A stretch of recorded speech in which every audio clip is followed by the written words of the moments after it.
ਅੱਜ ਜਿਹੜਾ ਇੱਥੇ ਪ੍ਰੋਟੈਸਟ ਕਰ ਰਹੇ ਆ, ਇਹ ਪ੍ਰੋਟੈਸਟ ਕਰਨਾ ਕਿਉਂ ਜ਼ਰੂਰੀ ਆ? ਜਿਵੇਂ ਕਿ ਸਾਥੀਆਂ ਨੇ ਤੁਹਾਨੂੰ ਲਾਇਬ੍ਰੇਰੀ 'ਚ ਜਾ ਕੇ ਜਾਂ ਤੁਹਾਡੇ ਕਲਾਸਰੂਮਸ ਤੱਕ ਸੁਨੇਹੇ ਲਗਾਏ ਹੋਣਗੇ, ਜਿਨ੍ਹਾਂ ਤੱਕ ਨਹੀਂ ਵੀ ਪਹੁੰਚੇ ਤਾਂ ਮੈਂ ਸ਼ੁਰੂ ਦੇ ਵਿੱਚ ਬਰੀਫ 'ਚ ਦੱਸ ਰਹੀ ਹਾਂ।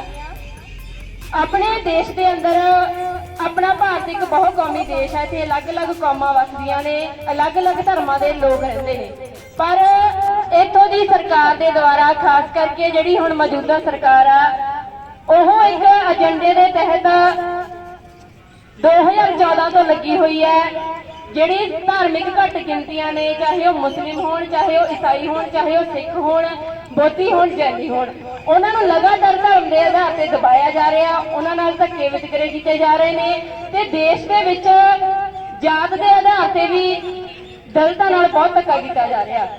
ਅੱਜ ਜਿਹੜਾ ਆਪਾਂ ਇੱਥੇ ਪ੍ਰੋਟੈਸਟ ਕਰ ਰਹੇ ਹਾਂ, ਦਿੱਲੀ ਦੇ ਵਿੱਚ ਵਾਪਰੀ, ਜਹਾਂਗੀਰਪੁਰੀ ਦੇ ਵਿੱਚ ਵਾਪਰੀ ਘਟਨਾ, ਜਿੱਥੇ ਮੁਸਲਮਾਨਾਂ ਨਾਲ ਧੱਕਾ ਕੀਤਾ ਗਿਆ। ਪੂਰੇ ਦੇਸ਼ ਦੇ ਵਿੱਚ ਰਾਮਨੌਮੀ ਦੇ ਮਤਲਬ ਧਰਮ ਦੇ ਆਧਾਰ ਤੇ ਮੁਸਲਮਾਨਾਂ ਨੂੰ ਟਾਰਗੇਟ ਕਰਕੇ ਉਹਨਾਂ ਨੂੰ ਦਬਾਇਆ ਜਾ ਰਿਹਾ, ਕੁੱਟਿਆ ਜਾ ਰਿਹਾ, ਮਾਰਿਆ ਜਾ ਰਿਹਾ, ਉਹਨਾਂ ਦੀਆਂ ਦੁਕਾਨਾਂ, ਉਹਨਾਂ ਦੇ ਘਰ ਮਚਾਏ ਜਾ ਰਹੇ ਨੇ। ਤਾਂ ਇੱਥੋਂ ਆਪਾਂ ਨੂੰ ਇਹ ਚੀਜ਼ ਕਲੀਅਰ ਹੁੰਦੀ ਆ ਕਿ ਜਿਹੜੀ ਇਹ ਮੌਜੂਦਾ ਮੋਦੀ ਸਰਕਾਰ ਦੇ ਦੁਆਰਾ ਇੱਕ ਲਹਿਰ ਚਲਾਈ ਜਾ ਰਹੀ ਹੈ, ਲੋਕਾਂ ਦੇ ਵਿੱਚ ਫਿਰਕਾ ਪ੍ਰਸਤੀ ਪੈਦਾ ਕਰਕੇ ਧਰਮ ਦੇ ਆਧਾਰ ਤੇ ਉਹਨਾਂ ਨੂੰ ਭੜਕਾਇਆ ਜਾ ਰਿਹਾ ਹੈ। ਇਸ ਤੇ ਆਪਾਂ ਨੂੰ ਬਹੁਤ ਸੋਚਣ ਦੀ ਅੱਜ ਲੋੜ ਹੈ। ਤਾਂ ਇਸ ਮਸਲੇ ਨੂੰ ਲੈ ਕੇ, ਇਹ ਪਹਿਲਾ ਮਸਲਾ ਨਹੀਂ ਹੈਗਾ ਜਿਹੜਾ ਵਾਪਰਿਆ। ਇਸ ਤੋਂ ਪਹਿਲਾਂ ਕਰਨਾਟਕਾ ਦੇ ਵਿੱਚ ਜੋ ਹੋਇਆ ਉਹ ਆਪਣੇ ਸਭ ਦੇ ਸਾਹਮਣੇ ਹੈ, ਤੇ ਉਸ ਤੋਂ ਪਹਿਲਾਂ 2020 ਦੇ ਵਿੱਚ ਫਰਵਰੀ 'ਚ ਦਿੱਲੀ ਦੇ ਵਿੱਚ ਜਿਹੜੇ ਪਹਿਲਾਂ ਦੰਗੇ ਭੜਕਾਏ ਗਏ ਮੋਦੀ ਸਰਕਾਰ ਦੇ ਦੁਆਰਾ, ਉਹ ਵੀ ਆਪਣੇ ਸਾਹਮਣੇ। ਉਸ ਤੋਂ ਬਾਅਦ ਲਾਕਡਾਊਨ ਲੱਗ ਜਾਂਦਾ, CANRC ਵਰਗੇ ਕਾਨੂੰਨ ਆਉਂਦੇ ਨੇ ਜਿਹੜੇ ਧਰਮ ਦੇ ਆਧਾਰ ਤੇ ਬਣਾਏ ਜਾਂਦੇ ਨੇ। ਸੋ ਇਹਨਾਂ ਚੀਜ਼ਾਂ ਦਾ ਵਿਰੋਧ ਕਰਨਾ ਬਹੁਤ ਲਾਜ਼ਮੀ ਆ, ਕਿਉਂਕਿ ਜੇ ਆਪਾਂ ਅੱਜ ਨਹੀਂ ਬੋਲਾਂਗੇ ਤਾਂ ਕੱਲ ਨੂੰ ਆਪਣੀ ਵਾਰੀ ਵੀ ਆਊਗੀ। ਜਿਵੇਂ ਇੱਕ ਬਹੁਤ ਮਸ਼ਹੂਰ ਕਵਿਤਾ, ਮੈਨੂੰ ਪੂਰਾ ਪ੍ਰੋਪਰਲੀ ਤਾਂ ਯਾਦ ਨਹੀਂ, ਕਿ ਜਿਹਦੇ ਵਿੱਚ ਲਾਈਨਾਂ ਹੁੰਦੀਆਂ ਨੇ ਕਿ ਪਹਿਲਾਂ ਉਹ ਕਮਿਊਨਿਸਟਾਂ ਲਈ ਆਏ, ਮੈਂ ਕੁਝ ਨਹੀਂ ਬੋਲਿਆ ਕਿਉਂਕਿ ਮੈਂ ਕਮਿਊਨਿਸਟ ਨਹੀਂ ਸੀ। ਫਿਰ ਉਹ ਯਹੂਦੀਆਂ ਲਈ ਆਏ, ਮੈਂ ਕੁਝ ਨਹੀਂ ਬੋਲਿਆ ਕਿਉਂਕਿ ਮੈਂ ਯਹੂਦੀ ਨਹੀਂ ਸੀ। ਤੇ ਐਂਡ ਤੇ ਉਹ ਕੀ ਤੇ ਮੇਰੇ ਲਈ ਆਏ ਤਾਂ ਮੇਰੇ ਲਈ ਬੋਲਣ ਲਈ ਕੋਈ ਬਚਿਆ ਹੀ ਨਹੀਂ। ਇਸ ਲਈ ਸਾਥੀਓ, ਲੋੜ ਆ ਕਿ ਅੱਜ ਆਪਾਂ ਇਕੱਠੇ ਹੋ ਕੇ ਦੇਸ਼ ਦੇ ਕੋਨੇ ਦੇ ਵਿੱਚ ਜਿੱਥੇ ਵੀ ਜ਼ੁਲਮ ਹੁੰਦਾ ਉਸ ਦੇ ਖਿਲਾਫ ਆਵਾਜ਼ ਬੁਲੰਦ ਕਰੀਏ, ਕਿਉਂਕਿ ਇਸ ਤੋਂ ਬਿਨਾਂ ਕੋਈ ਚਾਰਾ ਨਹੀਂ। ਅੱਜ ਸਰਕਾਰਾਂ ਜਿਸ ਏਜੰਡੇ ਨੂੰ ਲੈ ਕੇ ਚੱਲ ਰਹੀਆਂ ਨੇ, ਜੇ ਐਵੇਂ ਹੀ ਚੱਲਣਗੀਆਂ ਤਾਂ ਆਪਾਂ ਨੂੰ ਇਕੱਠੇ ਹੋ ਕੇ, ਜਿਵੇਂ ਆਪਣੇ ਸਾਹਮਣੇ ਤਾਜ਼ਾ ਉਦਾਹਰਨ ਆ, ਹਰ ਪ੍ਰੋਗਰਾਮ ਦੇ ਵਿੱਚ ਉਸ ਉਦਾਹਰਨ ਦੀ ਗੱਲ ਹੁੰਦੀ ਹੈ। ਜਿਵੇਂ ਖੇਤੀ ਕਾਨੂੰਨਾਂ ਦੇ ਖਿਲਾਫ ਸੰਘਰਸ਼ ਲੜਿਆ ਗਿਆ ਤਾਂ ਲੋਕ ਇਕੱਠੇ ਹੋ ਕੇ ਲੜੇ, ਤਾਂ ਹੀ ਉਹ ਜਿੱਤਿਆ ਗਿਆ। ਤਾਂ ਅੱਜ ਧਰਮ ਨੂੰ ਆਧਾਰ ਬਣਾ ਕੇ ਜਿਹੜੀ ਇੱਥੋਂ ਦੀ ਸਰਕਾਰ ਰਾਜਨੀਤੀ ਕਰ ਰਹੀ ਆ, ਉਸ ਨੂੰ ਵੀ ਆਪਾਂ ਨੂੰ ਠੱਲ ਪਾਉਣੀ ਚਾਹੀਦੀ, ਕਿਉਂਕਿ ਧਰਮ ਹਰ ਇੱਕ ਬੰਦੇ ਦਾ ਨਿੱਜੀ ਮਸਲਾ, ਕਿਸੇ ਵੀ ਧਰਮ ਨੂੰ ਉਹ ਮੰਨ ਸਕਦਾ। ਕੋਈ ਦੂਸਰਾ ਆ ਕੇ ਫੋਰਸ ਨਹੀਂ ਕਰ ਸਕਦਾ ਕਿ ਸਾਡਾ ਧਰਮ ਉੱਤਮ ਆ, ਤੁਸੀਂ ਸਾਡੇ ਧਰਮ ਨੂੰ ਮੰਨੋ। ਸੋ ਅੱਜ ਦੇ ਜਿਹੜੇ ਇਹ ਰੋਸ ਪ੍ਰਦਰਸ਼ਨ ਸ਼ੁਰੂ ਕਰਨ ਜਾ ਰਹੇ ਹਾਂ, ਸਭ ਤੋਂ ਪਹਿਲਾਂ SFI ਤੋਂ ਸਾਥੀ ਰਾਜਵਿੰਦਰ ਆਪਣੀ ਗੱਲਬਾਤ ਰੱਖਣਗੇ। ਕੀ ਹੋਇਆ ਜੇ ਤੇਰੇ ਕਾਲਜੇ ਲੱਗੀ ਛੁਰੀ ਨਹੀਂ, ਇਹ ਨਾ ਸਮਝੀ ਸ਼ਹਿਰ ਦੀ ਹਾਲਤ ਬੁਰੀ ਨਹੀਂ। ਪਿਛਲੇ ਕੁਝ ਦਿਨਾਂ ਤੋਂ ਦੇਸ਼ ਦੇ ਵਿੱਚ ਵਾਪਰ ਰਹੀਆਂ ਫਿਰਕੂ ਘਟਨਾਵਾਂ ਨੇ ਹਰ ਨਾਗਰਿਕ ਦੇ ਮੱਥੇ ਨੂੰ ਟਿਕਾਇਆ ਹੈ ਇਸ ਮੁਲਕ ਦੇ। ਜਿਸ ਤਰ੍ਹਾਂ ਹਨੂਮਾਨ ਜਯੰਤੀ ਅਤੇ ਰਾਮਨੌਮੀ ਦੇ ਤਿਉਹਾਰਾਂ ਉੱਪਰ ਹਿੰਦੂ ਤਵੀ ਸੰਗਠਨਾਂ ਵੱਲੋਂ ਕੀਤੀ ਗਈ ਫਿਰਕੂ ਹਿੰਸਾ ਦੇ ਉੱਪਰ ਪ੍ਰਸ਼ਾਸਨ ਨੇ ਇੱਕ ਤਰਫਾ ਕਾਰਵਾਈ ਕੀਤੀ ਹੈ, ਉਸ ਤੋਂ ਇਹ ਸਮਝ ਆ ਜਾਂਦਾ ਹੈ ਵੀ ਜਿਹੜੀ ਸਿਖਰ ਦੀ ਸੱਤਾ ਉਹ ਇਹ ਸਾਰਾ ਕੁਝ ਬੜੇ ਯੋਜਨਾਬੱਧ ਤਰੀਕੇ ਨਾਲ ਇਸ ਦੇਸ਼ ਦੇ ਵਿੱਚ ਕਰਵਾ ਰਹੀ ਹੈ। ਇਸ ਮੁਲਕ ਨੂੰ, ਇਸ ਦੇਸ਼ ਨੂੰ ਇੱਕ ਫਿਰਕੂ ਮਾਹੌਲ ਵੱਲ ਬੜੇ ਹੀ ਸਲੀਕੇਵਾਰ ਤਰੀਕੇ ਨਾਲ ਧੱਕਿਆ ਜਾ ਰਿਹਾ ਹੈ। ਚਾਹੇ ਇਹ ਮਸਲਾ ਕਰਨਾਟਕਾ ਦੇ ਵਿੱਚ ਪਿਛਲੇ ਦਿਨੀ ਵਾਪਰਿਆ ਹੋਵੇ, ਜਿੱਥੇ ਹਿਜਾਬ ਪਹਿਨਣ ਤੇ ਰੋਕ ਲਾਈ ਗਈ ਹੈ, ਚਾਹੇ ਉਹ ਮਸਲਾ JNU ਦੇ ਵਿੱਚ ਹਮਲਾ ਕੀਤਾ ਗਿਆ ਜਿੱਥੇ ਭੋਜਨ ਮਾਸ ਖਾਣ ਤੇ ਮਨਾਈ ਇਹਨਾਂ ਜਿਹੜੇ ਹਿੰਦੂਤਵ ਸੰਗਠਨਾਂ ਵੱਲੋਂ ਇੱਕ ਬਹਾਨੇ ਦੇ ਰੂਪ ਦੇ ਵਿੱਚ ਨਵਰਾਤਿਆਂ ਦੇ ਦਿਨਾਂ ਦੇ ਵਿੱਚ ਲਈ ਹੈ। ਇਹ ਸਾਨੂੰ ਸਮਝਣਾ ਪਵੇਗਾ ਵੀ ਜਿਹੜੀ ਇਹ ਫਿਰਕਾ ਪ੍ਰਸਤੀ ਆ, ਫਿਰਕੂ ਹਿੰਸਾ, ਇਹ ਇੱਕੋ ਦਿਨ ਉਪਜੀ ਹੋਈ ਹਿੰਸਾ ਨਹੀਂ।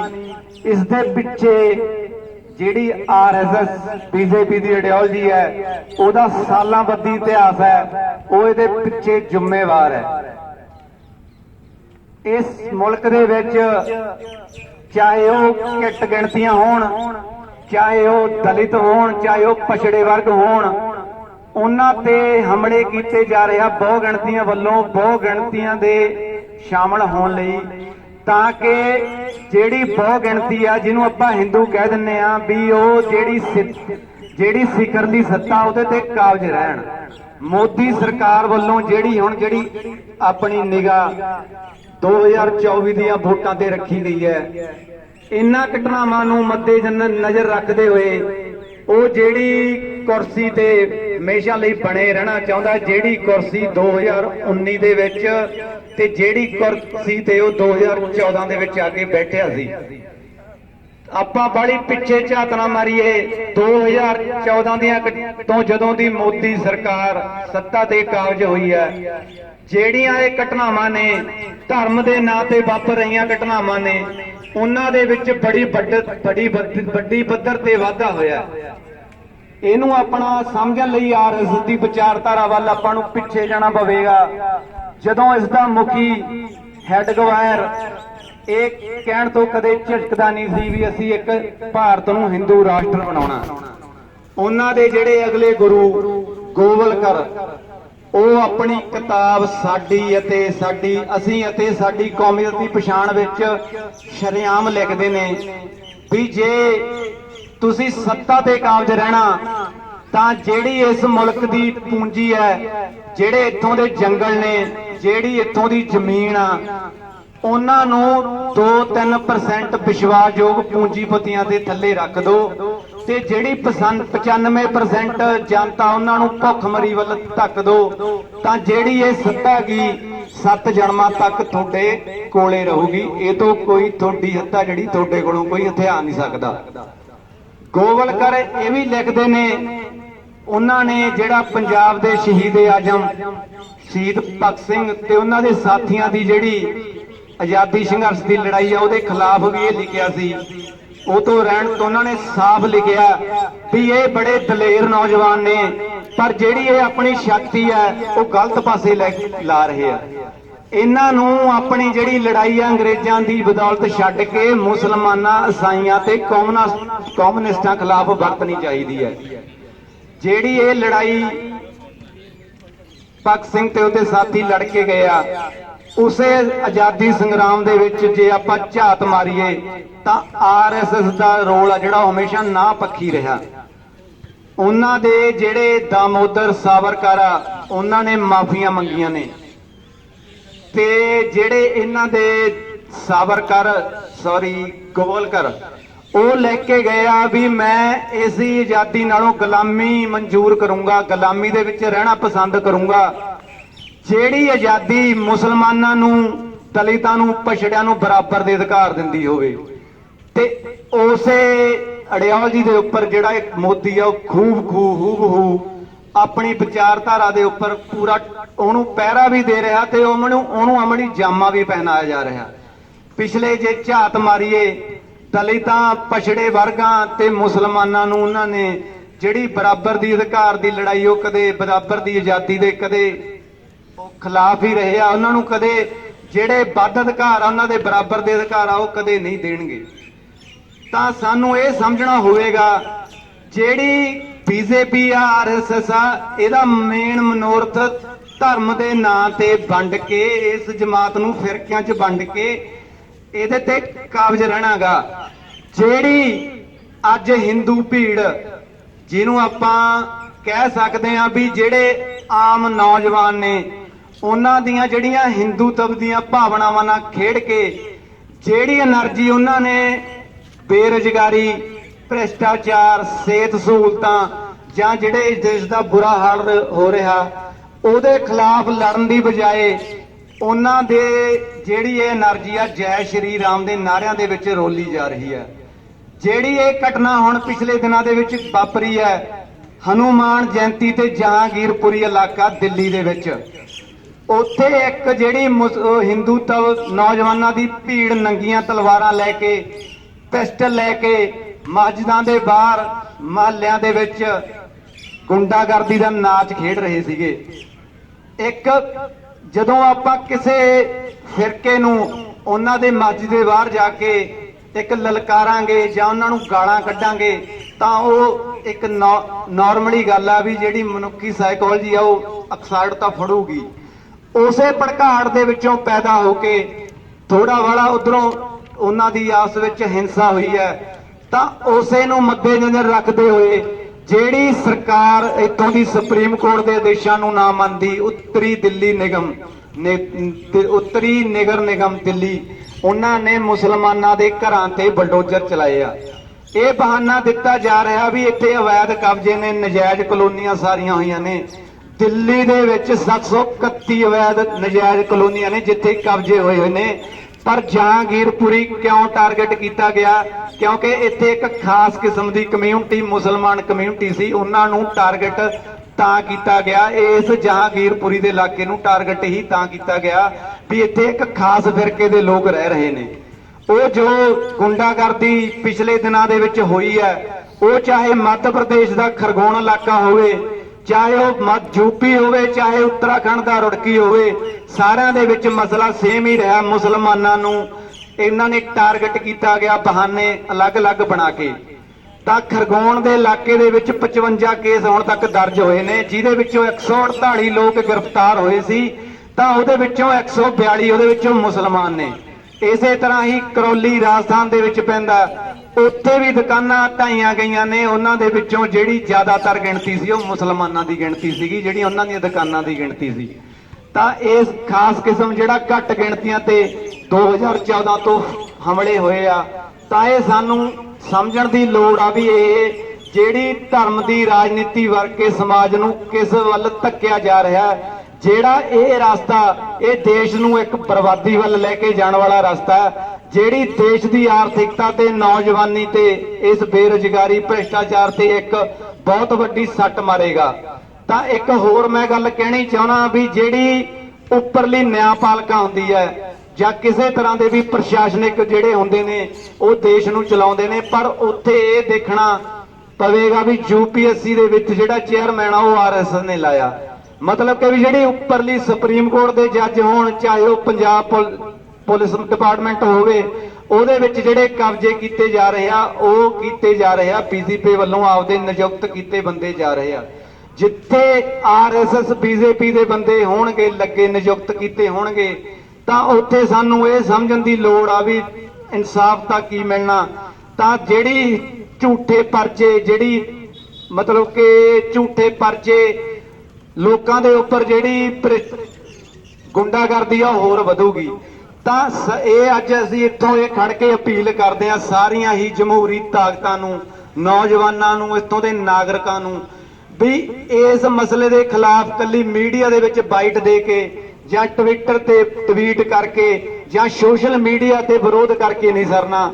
ਜਿਹੜੀ ਇਹ ਅੱਗ ਆ, ਜਿਹੜੀ ਇਹ ਵਿਚਾਰਧਾਰਾ ਗੀ, ਇਹਦੇ ਖਿਲਾਫ ਸਾਨੂੰ ਸਾਰਿਆਂ ਨੂੰ ਇਕੱਠੇ ਹੋ ਕੇ ਇੱਕ ਸਾਂਝਾ ਫਰੰਟ ਬਣ ਕੇ ਲੜਨਾ ਪੈਣਾ। ਜਿਹੜੀ ਇਹ ਫਿਰਕਾ ਪ੍ਰਸਤੀ ਦੀ ਅੱਗ ਆ, ਇਹ ਇੱਕ ਉਸ ਗੰਦੇ ਜ਼ਖਮ ਵਾਂਗ ਹੈ ਜਿਹਦਾ ਮਲਮਾ ਪੱਟੀਆਂ ਨਾਲ ਨਹੀਂ, ਇਹਦੀ ਆਪਾਂ ਨੂੰ ਪੱਕੇ ਤੌਰ ਤੇ ਸਰਜਰੀ ਕਰਕੇ, ਆਪਰੇਸ਼ਨ ਕਰਕੇ ਇਹਦੀ ਜੜ ਵੱਢਣੀ ਪੈਣੀ ਆ। ਧੰਨਵਾਦ। ਸੋ ਸਾਥੀਓ, ਜਿਵੇਂ ਸਾਥੀ ਨੇ ਗੱਲ ਰੱਖੀ ਹੈ, ਜਿਹੜੇ ਆਸ-ਪਾਸ ਦੋਸਤ ਖੜੇ ਨੇ ਜਿਨ੍ਹਾਂ ਤੱਕ ਮੇਰੀ ਥੋੜੀ ਆਵਾਜ਼ ਆ ਰਹੀ ਆ, ਉਹਨਾਂ ਨੂੰ ਅਸੀਂ ਬੇਨਤੀ ਕਰਦੇ ਹਾਂ ਕਿ ਜਿਹੜਾ ਇਹ ਮਸਲੇ ਤੇ ਅਸੀਂ ਇੱਥੇ ਗੱਲ ਰੱਖ ਰਹੇ ਹਾਂ, ਇਸ ਨੂੰ ਬਹੁਤ ਧਿਆਨ ਨਾਲ ਸੁਣਿਆ ਜਾਵੇ। ਕਿਉਂਕਿ ਮੈਂ ਪਿਛਲੇ ਦਿਨੀ ਕਾਫੀ ਵੀਡੀਓਜ਼ ਦੇਖੀਆਂ ਨੇ, ਜਦੋਂ ਆਮ ਕਾਲਜਾਂ ਦੇ ਵਿੱਚ ਜਾ ਕੇ ਜਾਂ ਯੂਨੀਵਰਸਿਟੀਆਂ ਦੇ ਵਿੱਚ ਜਾ ਕੇ ਜਿਹੜੇ ਜਰਨਲਿਸਟ ਹੁੰਦੇ ਨੇ ਉਹ ਬਾਈਟਸ ਲੈਂਦੇ ਨੇ ਸਟੂਡੈਂਟਸ ਦੀਆਂ। ਈਵਨ ਕਿ ਜਦੋਂ ਪੰਜਾਬੀ ਭਾਸ਼ਾ ਪੂਰੇ ਇੰਟਰਨੈਸ਼ਨਲ ਤੌਰ ਤੇ ਮਨਾਇਆ ਜਾ ਰਿਹਾ ਸੀ, ਤਾਂ ਇੱਕ ਕਾਲਜ ਦੀ ਵੀਡੀਓ ਬਹੁਤ ਵਾਇਰਲ ਹੋਈ ਸੀ, ਉਹਨਾਂ ਨੂੰ ਗੁਰਮੁਖੀ ਹੀ ਪੂਰੀ ਨਹੀਂ ਉਚਾਰਨ ਕਰਨੀ ਆਉਂਦੀ ਸੀਗੀ। ਤਾਂ ਆਪਣੇ ਲਈ ਇਹ ਬਹੁਤ ਸ਼ਰਮ ਦੀ ਗੱਲ ਆ ਪੰਜਾਬ 'ਚ ਹੁੰਦੇ ਹੋਏ ਜੇ ਆਪਾਂ ਨੂੰ ਪੰਜਾਬੀ ਨਹੀਂ ਆਉਂਦੀ, ਤੇ ਇੱਥੇ ਐਡੇ ਵੱਡੇ ਮਸਲੇ ਤੇ ਆਪਾਂ ਡਿਸਕਸ਼ਨ ਕਰ ਰਹੇ ਹਾਂ ਤੇ ਆਪਾਂ ਨੂੰ ਉਹ ਮਸਲਾ ਹੀ ਨਾ ਪਤਾ ਹੋਵੇ। ਇਸ ਕਰਕੇ ਆਪਾਂ ਜਦੋਂ ਕੋਈ ਮਸਲਾ ਵਾਪਰਦਾ ਪੰਜਾਬੀ ਯੂਨੀਵਰਸਿਟੀ ਦੇ ਵਿੱਚ ਤਾਂ ਫੌਰੀ ਰਿਐਕਸ਼ਨ ਹੁੰਦਾ ਹੀ ਹੈ ਉਸਦਾ। ਇੱਥੇ ਰੋਸ ਪ੍ਰਦਰਸ਼ਨ ਹੁੰਦੇ ਨੇ, ਜਿੱਥੇ ਤੱਕ ਅਸੀਂ ਅਪਰੋਚ ਕਰ ਸਕਦੇ ਹਾਂ ਅਸੀਂ ਸੁਨੇਹੇ ਲਗਾਉਣੇ ਵੀ ਆ, ਪਰ ਅਸੀਂ ਤੁਹਾਡੇ ਤੋਂ ਵੀ ਉਮੀਦ ਕਰਦੇ ਹਾਂ ਕਿਉਂਕਿ ਅਸੀਂ ਤੁਹਾਡੇ ਵਾਂਗੇ ਸਟੂਡੈਂਟਸ ਹੀ ਆ, ਅਸੀਂ ਵੀ ਪੜ੍ਹਦੇ ਆ। ਸੋ ਸਾਰਿਆਂ ਨੂੰ ਬੇਨਤੀ ਹੈ ਕਿ ਜਿਹੜੇ ਦੂਰ ਖੜੇ ਨੇ ਉਹ ਵੀ ਨੇੜੇ ਆ ਕੇ ਜ਼ਰੂਰ ਇਸ ਮਸਲੇ ਤੇ ਗੱਲਬਾਤ ਸੁਣਨ। ਜੇ ਉਹਨਾਂ ਦਾ ਕੋਈ ਸਵਾਲ ਆ ਤਾਂ ਉਹ ਹੀ ਤੇ ਸਾਡੇ ਨਾਲ ਗੱਲਬਾਤ ਵੀ ਕਰ ਸਕਦੇ ਨੇ। ਸੋ ਇਸ ਤੋਂ ਬਾਅਦ AISF ਤੋਂ ਸਾਥੀ ਵਰਿੰਦਰ ਆਪਣੀ ਗੱਲਬਾਤ ਰੱਖਣਗੇ ਤੇ ਬੁਲਾਰਿਆਂ ਨੂੰ ਬੇਨਤੀ ਹੈ ਕਿ 5 ਮਿੰਟ ਵਿੱਚ ਆਪਣੀ ਗੱਲਬਾਤ ਜ਼ਰੂਰ ਖਤਮ ਕਰਨ। ਤੁਹਾਡੇ ਚੋਂ ਬਹੁਤ ਸਾਰੇ ਸਾਥੀ ਇਹ ਸੋਚਦੇ ਹੋਣਗੇ ਵੀ ਇਹ ਜਿਹੜੇ ਕਾਮਰੇਡ ਹੈ ਚੌਥੇ ਪੰਜਵੇਂ ਦਿਨ ਕੋਈ ਨਾ ਕੋਈ ਪ੍ਰੋਟੈਸਟ ਕਰਨ ਲੱਗ ਜਾਂਦੇ ਆ, ਚੌਥੇ ਪੰਜਵੇਂ ਦਿਨ ਸਾਨੂੰ ਲਾਇਬ੍ਰੇਰੀ 'ਚ ਆਵਾਜ਼ਾਂ ਮਾਰਨ ਆ ਜਾਂਦੇ ਆ ਵੀ ਭਾਈ ਸਾਡੀ ਆ ਕੇ ਗੱਲ ਸੁਣੋ। ਤਾਂ ਇੱਥੇ ਜ਼ਰੂਰੀ ਇਹ ਹੋ ਜਾਂਦਾ ਹੈ ਕਿ ਪੰਜਾਬੀ ਯੂਨੀਵਰਸਿਟੀ ਪਟਿਆਲਾ ਦੀ ਆਵਾਜ਼ ਬਣ ਕੇ ਜਿਹੜਾ ਆ ਅਸੀਂ ਗੱਲ ਕਰੀਏ ਕਿ ਇਹੋ ਜਿਹੇ ਪ੍ਰੋਟੈਸਟ ਜੇ ਦੇਸ਼ ਦੀ ਸਰਕਾਰ ਵਿਰੋਧ ਦੀ ਆਵਾਜ਼ ਆ ਜਿਹੜੀ ਉਹ ਬੁਲੰਦ ਹੋਵੇ, ਤੀਜੇ ਚੌਥੇ ਦਿਨ ਨਹੀਂ ਹਰ ਰੋਜ਼ ਜਿਹੜੀ ਆ ਉਹ ਵਿਰੋਧ ਦੀ ਆਵਾਜ਼ ਬੁਲੰਦ ਹੋਵੇ, ਤਾਂ ਕਿ ਅਜਿਹੀ ਸਰਕਾਰ ਜਿਹੜੀ ਦੇਸ਼ ਦੇ ਨਾਗਰਿਕਾਂ ਨੂੰ, ਆਪਦੇ ਦੇਸ਼ ਦੇ ਨਾਗਰਿਕਾਂ ਨੂੰ ਜਿਹੜਾ ਆ ਮਾਰਨ ਕੱਟਣ ਦੇ ਉੱਤੇ ਤੁਲੀ ਹੋਈ ਹੈ, ਉਹਨੂੰ ਠੱਲ ਪਾਈ ਜਾ ਸਕੇ ਤੇ ਉਹਦਾ ਜਿਹੜਾ ਆ ਕੋਈ ਨਾ ਕੋਈ ਬਦਲਾ ਉਸਾਰਿਆ ਜਾ ਸਕੇ। ਸਾਨੂੰ ਹੀ ਨਹੀਂ, ਇਸ ਦੇਸ਼ ਦੇ ਹਰ ਇੱਕ ਮੁਲਾਜ਼ਮ ਨੂੰ, ਹਰ ਇੱਕ ਅਫਸਰ ਨੂੰ ਜਿਹੜਾ ਉਹ ਸੜਕਾਂ ਤੇ ਉਤਰਨਾ ਚਾਹੀਦਾ, ਹਰ ਇੱਕ ਕਿਸਾਨ ਨੂੰ ਸੜਕਾਂ ਤੇ ਉਤਰਨਾ ਚਾਹੀਦਾ, ਮਜ਼ਦੂਰਾਂ ਨੂੰ ਸੜਕਾਂ ਤੇ ਉਤਰਨਾ ਚਾਹੀਦਾ ਤੇ ਇਸ ਦੇਸ਼ ਦੀ ਜਿਹੜੀ ਵਿਧਾਨ ਪਾਲਿਕਾ ਉਹਨੂੰ ਘੇਰ ਕੇ ਪੁੱਛਣਾ ਚਾਹੀਦਾ ਕਿ ਤੁਹਾਨੂੰ ਸਾਡੇ ਦੇਸ਼ ਦੇ ਵਿੱਚ ਜਿਹੜੇ ਨਾਗਰਿਕ ਆ ਉਹਨਾਂ ਦੀ ਸੁਰੱਖਿਆ ਵਾਸਤੇ ਬਣਾਇਆ ਗਿਆ ਸੀ, ਨਾ ਕਿ ਸਾਡੇ ਉੱਤੇ ਜਿਹੜਾ ਉਹ ਰਾਜ ਕਰਨ ਵਾਸਤੇ। ਤੁਹਾਨੂੰ ਕੋਈ ਰਾਜਾ, ਤੁਹਾਨੂੰ ਕੋਈ ਮਹਾਰਾਜਾ ਜਿਹੜਾ ਨਹੀਂ ਚੁਣਿਆ ਗਿਆ ਸੀ, ਤੁਹਾਨੂੰ ਇਸ ਦੇਸ਼ ਦੇ ਲੋਕਾਂ ਦਾ ਗਾਰਡੀਅਨ ਚੁਣਿਆ ਗਿਆ ਸੀਗਾ, ਪਰ ਤੁਸੀਂ ਆਪਦੀ ਜ਼ਿੰਮੇਵਾਰੀ ਤੇ ਭੱਜ ਰਹੇ ਹੋ ਤੇ ਤੁਹਾਡੇ ਕੋਲ ਜਿਹੜਾ ਆ ਸਾਡੀ ਜਿਹੜੀ ਸੁਰੱਖਿਆ ਹੈ ਉਹਦਾ ਕੀ ਜਵਾਬ ਹੈ। ਦੂਜੀ ਗੱਲ ਜਿਹੜੀ ਆ ਉਹ ਇਸ ਦੇਸ਼ ਦੇ ਵਿੱਚ ਜਿਹੜਾ ਹਾਲ ਆ ਉਹ ਇਸ ਪੋਸਟਰ ਦੇ ਨਾਲ ਜਿਹੜਾ ਆ ਤੁਹਾਡੇ ਸਾਰਿਆਂ ਦੇ ਸਾਹਮਣੇ ਹੈ। ਜਦੋਂ ਦਿੱਲੀ ਦੇ ਵਿੱਚ ਬਲਡੋਜ਼ਰ ਜਿਹੜੇ ਆ ਉਹ ਮਸਜਿਦਾਂ ਦੇ ਉੱਤੇ, ਖੋਖਿਆਂ ਦੇ ਉੱਤੇ, ਘਰਾਂ ਦੇ ਉੱਤੇ ਚਾੜੇ ਜਾ ਰਹੇ ਸੀ ਤੇ ਇਸ ਦੇਸ਼ ਦੇ ਜਿਹੜੇ ਮੀਡੀਆ ਵਾਲੇ ਆ ਉਹ ਮਾਈਕ ਲੈ ਕੇ ਲੋਕਾਂ ਦੀ ਗੱਲ ਸੁਣਨ ਦੀ ਬਜਾਏ ਬਲਡੋਜ਼ਰਾਂ ਦੇ ਵਿੱਚ ਚੜ੍ਹ ਕੇ ਉਹਨਾਂ ਦੇ ਡਰਾਈਵਰਾਂ ਦੀ ਜਿਹੜੀ ਆ ਉਹ ਗੱਲ ਸੁਣਨ ਵਾਲੇ ਪਾਸੇ ਜਾ ਰਹੇ ਸੀ ਕਿ ਹਾਂ ਤੁਸੀਂ ਇਹ ਕੰਮ ਜਿਹੜਾ ਆ ਉਹ ਤੁਹਾਨੂੰ ਕਿਵੇਂ ਦਾ ਮਹਿਸੂਸ ਹੋ ਰਿਹਾ ਹੈ। ਇਹੋ ਜੀ ਜਿਹੜੀ ਨਿਰਦਇਤਾ ਆ, ਇਹੋ ਜਿਹਾ ਜਿਹੜਾ ਪਾਪ ਆ ਉਹ ਕਰਕੇ ਤਾਂ ਸਾਨੂੰ ਇਹ ਸਮਝਣਾ ਪਊਗਾ ਕਿ ਇਸ ਦੇਸ਼ ਦਾ ਗੋਦੀ ਮੀਡੀਆ ਜਿਹੜਾ ਆ, ਇਸ ਦੇਸ਼ ਦਾ ਮੀਡੀਆ ਜਿਹੜਾ ਆ ਉਹ ਪੂਰੇ ਤਰੀਕੇ ਦੇ ਨਾਲ ਜਿਹੜਾ ਉਹ ਸਰਕਾਰ ਦੀ ਬੋਲੀ ਬੋਲਦਾ ਪਿਆ। ਇੱਕ ਮੀਡੀਆ ਹਾਊਸ ਦੀ ਪੱਤਰਕਾਰ ਹੈ, ਉਹਨੇ ਟਵੀਟ ਕਰਕੇ ਕਿਹਾ ਕਿ ਇਸ ਦੇਸ਼ ਦੇ ਵਿੱਚ ਦਾ ਵੈਰੀਫਾਈਡ ਅਕਾਊਂਟ ਆ, ਤੁਸੀਂ ਦੇਖ ਸਕਦੇ ਹੋ ਕਿ ਇਸ ਦੇਸ਼ ਦੇ ਵਿੱਚ ਬਲਡੋਜ਼ਰਾਂ ਦੀ ਜਿਹੜੀ ਆ ਉਹ ਮੰਗ ਦਿਨੋਂ ਦਿਨ ਵੱਧਦੀ ਜਾ ਰਹੀ ਹੈ। ਅਜਿਹੀ ਬੇਸ਼ਰਮੀ ਜਦੋਂ ਦੇਸ਼ ਦਾ ਮੀਡੀਆ, ਜਿਹਨੂੰ ਚੌਥਾ ਥੰਮ ਕਿਹਾ ਜਾਂਦਾ ਕਿਸੇ ਲੋਕਤੰਤਰ ਦਾ, ਜਿਹਦੀ ਗੱਲ ਲੋਕੀ ਸੁਣਦੇ ਆ, ਜਿਹਦੀ ਰੀਚ ਜਿਹੜੀ ਹੈ ਦੇਸ਼ ਦੇ ਲੋਕਾਂ ਦੇ ਪਿੰਡ ਤੱਕ, ਸ਼ਹਿਰ ਤੱਕ ਹੈ, ਜਦੋਂ ਉਹ ਸਰਕਾਰ ਦੀ ਬੋਲੀ ਬੋਲਦਾ ਹੋਇਆ ਦੇਸ਼ ਦੇ ਲੋਕਾਂ ਦਾ ਅਪਰਾਧੀਕਰਨ ਕਰਨ ਲੱਗ ਜਾਵੇ ਤਾਂ ਸਾਨੂੰ ਸੋਚਣਾ ਪਏਗਾ ਕਿ ਕਿਤੇ ਨਾ ਕਿਤੇ ਜਿਹੜੀ ਗੜਬੜ ਹੈ ਉਹ ਲੋਕਾਂ ਦੇ ਵਿੱਚ ਨਹੀਂ ਗੀ, ਉਹ ਉਸ ਸਿਸਟਮ ਦੇ ਨੂੰ ਚਲਾਉਣ ਵਾਲਿਆਂ ਦੇ ਵਿੱਚ ਹੈ ਜਿਹੜੇ ਉਹਨਾਂ ਨੂੰ ਭੜਕਾਉਣ ਵਾਲੇ ਪਾਸੇ ਜਾ ਰਹੇ। ਅਜੀਤ ਅੰਜੁਮ ਨਾਂ ਦਾ ਇੱਕ ਪੱਤਰਕਾਰ ਹੈ, ਤੁਸੀਂ ਦੇਖਿਆ ਹੋਊਗਾ ਕਿਸਾਨ ਮੋਰਚੇ ਦੇ ਵਿੱਚ ਵੀ ਮਾਈਕ ਚੁੱਕੀ ਉਹ ਬਹੁਤ ਉਹਨੇ ਜਿਹੜਾ ਆ ਕੰਮ ਕੀਤਾ ਤੇ ਕਿਸਾਨਾਂ ਦੀ ਆਵਾਜ਼ ਆ ਜਿਹੜੀ ਦੁਨੀਆ ਪੱਧਰ ਦੇ ਉੱਤੇ ਪਹੁੰਚਾਈ। ਉਹਦਾ ਟਵਿੱਟਰ ਨੇ ਬੰਦ ਕੀਤਾ ਹੋਇਆ ਕਿ ਤੂੰ ਜਿਹੜਾ ਆ ਉਹ ਜਿਹੜੀਆਂ ਰੈਗੂਲੇਟਰੀਜ਼ ਨੇ, ਸਾਡੀਆਂ ਰੈਗੂਲੇਸ਼ਨਸ ਨੇ ਉਹਨਾਂ ਨੂੰ ਵਾਇਲੇਟ ਕੀਤਾ। ਪਰ ਉਸ ਅਜੀਤ ਅੰਜੁਮ ਨੇ ਕੱਲ ਜਹਾਂਗੀਰਪੁਰੀ ਦੇ ਵਿੱਚ ਜਾ ਕੇ ਜਿਹੜੀ ਰਿਪੋਰਟਿੰਗ ਕੀਤੀ ਹੈ, ਜਿਹਦੇ ਵਿੱਚ ਹਿੰਦੂ ਤੇ ਜਿਹੜੇ ਮੁਸਲਮਾਨ ਨੇ ਉਹ ਇਕੱਠੇ ਹੋ ਕੇ ਗੱਲ ਦੱਸ ਰਹੇ ਕਿ ਅਸੀਂ ਇੱਥੇ ਕਈ ਸਾਲਾਂ ਤੋਂ, ਘੱਟੋ ਘੱਟ 50-60 ਸਾਲਾਂ ਤੋਂ ਰਹਿ ਰਹੇ ਹਾਂ, ਸਾਡੇ ਵਿੱਚ ਇਹੋ ਜਿਹੀ ਕੋਈ ਗੱਲ ਨਹੀਂ ਗੀ ਕਿ ਅਸੀਂ ਇੱਕ ਦੂਜੇ ਦੇ ਜਿਹੜੇ ਆ ਉਹ ਵਿਰੋਧੀ ਹੋਈਏ ਜਾਂ ਇੱਕ ਦੂਜੇ ਦੇ ਨਾਲ ਸਾਡਾ ਵੈਰ ਭਾਵ ਹੋਵੇ। ਪਰ ਇਹ ਜਿਹੜੀ ਘਟਨਾ ਵਾਪਰੀ ਹੈ ਇਹ ਸਾਡੀ ਵੀ ਸਮਝ ਤੋਂ ਬਾਹਰ ਹੈ ਕਿ ਉਹ ਕਿਵੇਂ ਇਹ ਸਾਰਾ ਕੁਝ ਕੀਤਾ ਗਿਆ। ਕਿਉਂ ਇਹ ਘਟਨਾ ਜਿਹੜੀ ਆ ਜਹਾਂਗੀਰਪੁਰੀ ਦੇ ਵਿੱਚ ਵਾਪਰਦੀ ਹੈ, ਕਿਉਂ ਇਹ ਘਟਨਾ ਸਾਊਥ ਦਿੱਲੀ ਦੇ ਵਿੱਚ ਨਹੀਂ ਵਾਪਰਦੀ, ਜਿੱਥੇ ਵੱਡੇ ਵੱਡੇ ਪੋਲੀਟੀਸ਼ੀਅਨਾਂ ਦੇ ਘਰ ਨੇ, ਜਿੱਥੇ ਵੱਡੇ ਵੱਡੇ ਬਿਜ਼ਨਸਮੈਨਾਂ ਦੇ ਜਿਹੜੇ ਬੰਗਲੇ ਹੈ, ਜਿੱਥੇ ਵੱਡੇ ਵੱਡੇ ਲੋਕ ਜਿਹੜੇ ਹੈ ਉਹ ਆਪਦੀਆਂ ਆਰਾਮਗਾਹਾਂ ਦੇ ਵਿੱਚ ਆਰਾਮ ਦੇ ਨਾਲ ਰਹਿੰਦੇ ਹੈ, ਉੱਥੇ ਇਹੋ ਜਿਹੀਆਂ ਘਟਨਾ ਕਿਉਂ ਨਹੀਂ ਵਾਪਰਦੀਆਂ? ਕਿਉਂ ਜਿਹੜੇ ਆ ਉਹ ਗਰੀਬ ਲੋਕਾਂ ਦੇ ਖੋਖੇ? ਤੁਸੀਂ ਇੱਕ ਚੀਜ਼ ਦੇਖਣ ਵਾਲੀ ਹੈ, ਇਸ ਘਟਨਾ ਦੇ ਵਿੱਚ ਨੋਟ ਕਰਨ ਵਾਲੀ, ਇੱਥੇ ਸਿਰਫ ਮੁਸਲਮਾਨਾਂ ਦੇ ਘਰ ਜਿਹੜੇ ਹੈ ਜਾਂ ਮੁਸਲਮਾਨਾਂ ਦੀਆਂ ਦੁਕਾਨਾਂ ਨਹੀਂ ਤੋੜੀਆਂ ਗਈਆਂ, ਇੱਥੇ ਹਿੰਦੂਆਂ ਦੀਆਂ ਦੁਕਾਨਾਂ ਵੀ ਤੋੜੀਆਂ ਗਈਆਂ। 5 ਦਿਨ ਦਾ ਨੋਟਿਸ ਜਿਹੜਾ MCD ਨੇ ਜਿਹੜਾ ਉਹ ਦੇਣਾ ਹੁੰਦਾ ਹੈ ਜਦੋਂ ਉਹਨੇ ਕੋਈ ਅਵੈਧ ਜਿਹੜਾ ਇਲੀਗਲ ਇਲੀਗਲ ਕਬਜ਼ਾ ਹੁੰਦਾ ਜਦੋਂ ਉਹਨੇ ਹਟਾਉਣਾ ਹੁੰਦਾ 5 ਦਿਨਾਂ ਦਾ ਨੋਟਿਸ ਦੇਣਾ ਹੁੰਦਾ, ਪਰ ਬਿਨਾਂ ਕਿਸੇ ਨੋਟਿਸ ਤੋਂ ਬਿਨਾਂ ਕਿਸੇ ਵਾਰਨਿੰਗ ਤੋਂ ਜਿਹੜਾ ਜਾ ਕੇ ਆ ਉਹ ਸਰਕਾਰ ਇੱਕ ਪੁਲਿਸ ਦੀ ਸਰਪ੍ਰਸਤੀ ਦੇ ਵਿੱਚ ਜਿਹੜਾ ਆ ਉਹ ਇਹ ਸਾਰਾ ਕੁਝ ਕਰਨ ਵਾਲਾ ਕੰਮ ਕੀਤਾ ਗਿਆ। ਸੋ ਮੈਂ ਇਹ ਕਹਿਣਾ ਚਾਹੁੰਦਾ ਕਿ ਜਦੋਂ ਅਸੀਂ ਇਹ ਗੱਲ ਕਰਦੇ ਆ ਨਾ ਕਿ ਫਿਰਕਾ ਪ੍ਰਸਤੀ ਜਿਹੜੀ ਆ ਉਹ ਮੁਰਦਾਬਾਦ, ਜਦੋਂ ਅਸੀਂ ਇਹ ਗੱਲ ਕਰਦੇ ਆ ਨਾ ਕਿ ਹਿੰਦੂਤਵ ਜਿਹੜਾ ਆ ਉਹ ਸਾਰਾ ਕੁਝ ਖਰਾਬ ਕਰ ਰਿਹਾ ਜਾਂ ਹਿੰਦੂ ਭੀੜ ਜਿਹੜੀ ਆ ਉਹ ਖੜੀ ਹੋ ਕੇ ਆ ਗਈ ਤੇ ਇਹਨੇ ਸਾਰਾ ਕੁਝ ਕਰ ਲਿਆ, ਤਾਂ ਮੈਂ ਇੱਥੇ ਤੁਹਾਡੇ ਤੋਂ ਜਿਹੜਾ ਆ ਮਾਫੀ ਮੰਗਣਾ ਚਾਹੁੰਦਾ ਕਿ ਮੈਂ ਇਸ ਗੱਲ ਦੇ ਮਤਲਬ ਇਹਦੇ ਨਾਲ ਇਤਫਾਕ ਨਹੀਂ ਰੱਖਦਾ। ਫਿਰਕਾ ਇਸ ਦੇਸ਼ ਦੇ ਵਿੱਚ ਫਿਰਕੇ ਪਿਛਲੇ ਹਜ਼ਾਰਾਂ ਸਾਲਾਂ ਤੋਂ ਮੌਜੂਦ ਨੇ।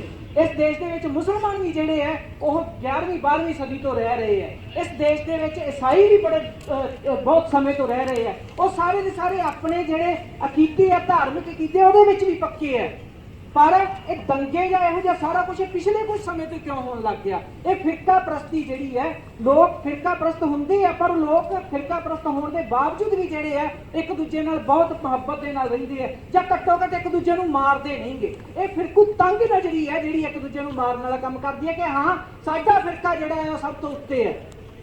ਤੇ ਇਹ ਜਿਹੜਾ ਲੋਕਾਂ ਦੇ ਵਿੱਚ ਭਾਵਨਾ ਨਹੀਂ ਹੁੰਦੀ, ਇਹ ਸਰਕਾਰ ਉਹਨਾਂ ਦੇ ਵਿੱਚ ਇਹ ਚੀਜ਼ਾਂ ਇੰਜੈਕਟ ਕਰਦੀ ਹੈ, ਸਰਕਾਰ ਉਹਨਾਂ ਦੇ ਵਿੱਚ ਜਿਹੜੇ ਵਾਇਰਸ ਆ ਇੰਸਟਾਲ ਕਰਦੀ ਆ, ਉਹਦੇ ਤੋਂ ਬਾਅਦ ਜਿਹੜਾ ਇਹ ਸਾਰਾ ਕੁਝ ਹੁੰਦਾ। ਤੇ ਮੈਂ ਆਪਦੀ ਗੱਲ 1-2 ਮਿੰਟ ਦੇ ਵਿੱਚ ਸਮੇਟਦਾ। ਆਖਰੀ ਗੱਲ ਜਿਹੜੀ ਮੈਂ ਕਹਿਣਾ ਚਾਹੁੰਦਾ ਉਹ ਇਹ ਹੈ ਕਿ ਸਾਨੂੰ ਇਹਦੇ ਨਾਲ ਲੜਨ ਵਾਸਤੇ ਫਿਰ ਕੀ ਕਰਨਾ ਪਊਗਾ। ਬਿਲਕੁਲ ਰਾਜਵਿੰਦਰ ਦੀ ਗੱਲ ਠੀਕ ਹੈ ਕਿ ਪੂਰੇ ਦਾ ਪੂਰਾ ਜਿਹੜਾ ਸਿਸਟਮ ਹੈ ਉਹ ਗਲ ਸੜ ਚੁੱਕਿਆ ਹੈ। ਸਿਸਟਮ ਦੇ ਗਲ ਸੜਨ ਦਾ ਪਤਾ ਕਿੱਥੋਂ ਲੱਗਦਾ ਹੈ ਕਿ ਜਦੋਂ ਬੇਰੁਜ਼ਗਾਰੀ ਬਹੁਤ ਸਿਖਰ ਦੇ ਉੱਤੇ ਹੋਵੇ, ਜਦੋਂ ਮਹਿੰਗਾਈ ਬਹੁਤ ਜ਼ਿਆਦਾ ਸਿਖਰ ਦੇ ਉੱਤੇ ਹੋਵੇ, ਜਦੋਂ ਤੁਹਾਡੇ ਘਰਾਂ ਦੇ ਵਿੱਚ ਜਿਹੜਾ ਰੋਟੀ ਬਹੁਤ ਮੁਸ਼ਕਲ ਦੇ ਨਾਲ ਪੱਕਦੀ ਹੋਵੇ ਤੇ ਤੁਸੀਂ ਫਿਰ ਵੀ ਕਹੋ ਕਿ ਅਸੀਂ ਤਲਵਾਰਾਂ ਦੇ ਉੱਤੇ ਰੋਟੀ ਰੱਖ ਕੇ ਖਾਣੀ ਹੈ ਜਾਂ ਅਸੀਂ ਪਿਸਤੌਲ ਦੀ ਨੋਕ ਦੇ ਉੱਤੇ ਜਿਹੜਾ ਸਾਰਾ ਕੁਝ ਅਸੀਂ ਹੋਲੀ ਖੇਡਣੀ ਹੈ ਖੂਨ ਦੇ ਨਾਲ, ਦੂਜੇ ਫਿਰਕਿਆਂ ਦੇ ਨਾਲ, ਦੂਜੇ ਫਿਰਕਿਆਂ ਦੇ ਖੂਨ ਦੇ ਨਾਲ, ਉਦੋਂ ਇਸ ਪਤਾ ਲੱਗਦਾ ਕਿ ਸਿਸਟਮ ਤੇ ਸਮਾਜ ਜਿਹੜਾ ਉਹ ਗਲ ਸੜਨ ਵਾਲੇ ਪਾਸੇ ਤੁਰ ਪਿਆ। ਸੋ ਉਦੋਂ ਕੀ ਹੁੰਦਾ ਕਿ ਉਹ ਲੋਕ ਜਿਹੜੇ ਇਸ ਬੇਰੁਜ਼ਗਾਰੀ ਦਾ ਸ਼ਿਕਾਰ ਹੁੰਦੇ ਆ ਉਹਨੂੰ ਸਰਕਾਰਾਂ ਵਰਤਦੀਆਂ ਆਪਦੀ ਲੁੰਪਣ ਦੇ ਤੌਰ ਦੇ ਉੱਤੇ ਕਿ ਜਿੱਧਰ ਨੂੰ ਡੋਰ ਖਿੱਚਦੇ ਆ ਉਧਰ ਨੂੰ ਉਹ ਕੰਮ ਕਰਦੇ ਆ ਕਠਪੁਤਲੀਆਂ ਦੀ ਤਰ੍ਹਾਂ। ਸੋ ਇਹ ਜਿਹੜੀ ਭੀੜ ਹੈ ਜਿਨ੍ਹਾਂ ਨੇ ਤਲਵਾਰਾਂ ਲਹਿਰਾਈਆਂ, ਇਹ ਭੀੜ ਜਿਨ੍ਹਾਂ ਨੇ ਪਿਸਤੌਲ ਲਹਿਰਾਏ ਹੈ, ਉਹ ਆਮ ਲੋਕ ਨਹੀਂ ਗੇ, ਉਹ ਉਸ ਲੁੰਪਣ ਦਾ, ਉਸ ਕਠਪੁਤਲੀ ਦਾ ਜਿਹੜਾ ਆ ਉਹ ਉਸ ਨਾਚ ਦਾ ਜਿਹੜਾ ਹਿੱਸਾ ਨੇ। ਸੋ ਸਾਨੂੰ ਸੋਚਣਾ ਪਏਗਾ ਕਿ ਅਸੀਂ ਉਹਨਾਂ ਦਾ ਵਿਰੋਧ ਕਰਨਾ ਹੈ ਕਿ ਆਮ ਲੋਕਾਂ ਦਾ, ਆਮ ਫਿਰਕਿਆਂ ਤੇ ਧਰਮਾਂ ਦਾ ਵਿਰੋਧ ਕਰਨਾ ਹੈ।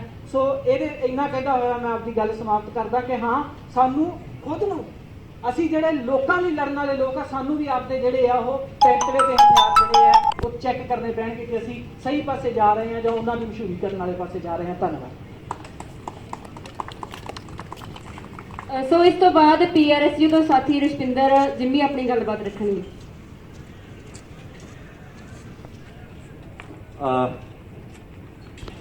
ਪਿਆਰੇ ਦੋਸਤੋ, ਮੇਰੇ ਤੋਂ ਪਹਿਲਾਂ ਦੇ ਬੁਲਾਰਿਆਂ ਨੇ ਆਪਣੀ ਗੱਲਬਾਤ ਦੇ ਵਿੱਚ, ਆਪਣੀ ਤਕਰੀਰ ਦੇ ਵਿੱਚ ਸਾਰੇ ਨੁਕਤੇ ਉਹ ਰੱਖੇ ਆ। ਗੱਲ ਇਹ ਆ ਵੀ ਸਾਡੇ ਦੇਸ਼ ਦੇ ਅੰਦਰ ਆ, ਜਿਵੇਂ ਸੰਦੀਪ ਨੇ ਇਹ ਸਟੇਜ ਸ਼ੁਰੂ ਕਰਨ ਦੇ ਵੇਲੇ ਗੱਲ ਕਹੀ ਸੀ ਕਿ ਸਾਡਾ ਦੇਸ਼ ਭਾਰਤ ਅਜਿਹਾ ਦੇਸ਼ ਹੈ, ਹਾਲਾਂਕਿ ਇਹਨੂੰ ਦੇਸ਼ ਵੀ ਕਹਿਣਾ ਹੋਵੇ ਇੱਕ ਸਵਾਲ ਆ ਗਿਆ, ਇੱਕ ਡਿਬੇਟ ਆ। ਅਸੀਂ ਵੀ ਆਪਦੀਆਂ ਲਿਖਤਾਂ ਦੇ ਵਿੱਚ ਇਹਨੂੰ ਇੱਕ ਉਪ ਮਹਾਦੀਪ ਦੇ ਤੌਰ ਤੇ ਕਹਿੰਦੇ ਆ। ਇੱਥੇ ਅਲੱਗ-ਅਲੱਗ ਬੋਲੀਆਂ ਦੇ, ਅਲੱਗ-ਅਲੱਗ ਧਰਮਾਂ ਦੇ ਔਰ ਨਸਲਾਂ ਦੇ ਵੀ ਅਲੱਗ-ਅਲੱਗ ਲੋਕ ਰਹਿ ਰਹੇ ਆ। ਤਾਂ ਇੱਥੇ ਇਸ ਦੇਸ਼ ਦੀ ਇੱਕ ਖੂਬਸੂਰਤੀ ਆ ਕਿ ਜਦੋਂ ਇੱਥੇ ਅੰਗਰੇਜ਼ ਆਉਂਦੇ ਨੇ, ਅੰਗਰੇਜ਼ ਇੱਥੇ ਨੀਤੀ ਲਿਆਉਂਦੇ ਨੇ ਕਿ ਇਹ ਜਿਹੜੇ ਲੋਕ ਅੱਡ-ਅੱਡ ਲੋਕਾਂ ਦੇ, ਅਲੱਗ-ਅਲੱਗ ਰੇਸਾਂ ਦੇ ਲੋਕ ਰਹਿ ਰਹੇ ਨੇ, ਇਹਨਾਂ ਨੂੰ ਆਪਸ ਦੇ ਵਿੱਚ ਪਾੜਨਾ ਹੈ ਤੇ ਫਿਰ ਇਹਨਾਂ ਤੇ ਰਾਜ ਕਰਨਾ ਹੈ। ਸਵਾਲ ਇਹ ਹੈ ਕਿ ਉਹ ਕੀਤਾ ਕਿਵੇਂ ਜਾਵੇ? ਉਹਨਾਂ ਨੂੰ ਦਿਮਾਗ ਦੇ ਤੌਰ ਤੇ ਗੁਲਾਮ ਬਣਾਇਆ ਜਾਵੇ, ਉਹਨਾਂ ਦੇ ਦਿਮਾਗ ਦੇ ਵਿੱਚ ਇੱਕ ਇਹੋ ਜਿਹਾ ਆਈਡੀਆ, ਜਿਹੜਾ ਇਹੋ ਜਿਹਾ ਵਿਚਾਰ ਭਰਿਆ ਜਾਵੇ ਜਿਹੜਾ ਫਿਰ ਉਹ ਸਾਡੇ ਵਾਂਗੂ ਸੋਚਣ ਲੱਗ ਜਾਣ ਤੇ ਉਹ ਅਜਿਹੇ ਵਿਚਾਰ ਜਿਹੜੇ ਅੱਜ ਤੱਕ ਸਾਡੀਆਂ ਪੀੜ੍ਹੀਆਂ ਦੇ ਵਿੱਚ ਜਿਹੜੇ ਆ ਉਹ ਰਿਫਲੈਕਟ ਕਰਦੇ ਆ। ਜਦੋਂ 47 ਦੇ ਵਿੱਚ ਇੱਥੋਂ ਅੰਗਰੇਜ਼ ਚਲੇ ਜਾਂਦੇ ਨੇ, ਸੱਤਾ ਜਿਹੜੀ ਆ ਉਹ ਆਪਦੇ ਭਰੋਸੇਮੰਦ ਲੋਕਾਂ ਦੇ ਹੱਥਾਂ ਦੇ ਵਿੱਚ ਫੜਾ ਜਾਂਦੇ ਨੇ, ਗਾਂਧੀ ਹੋਣਾ ਤੇ ਨਹਿਰੂ ਹੋਣਾ ਦੇ ਵਿੱਚ।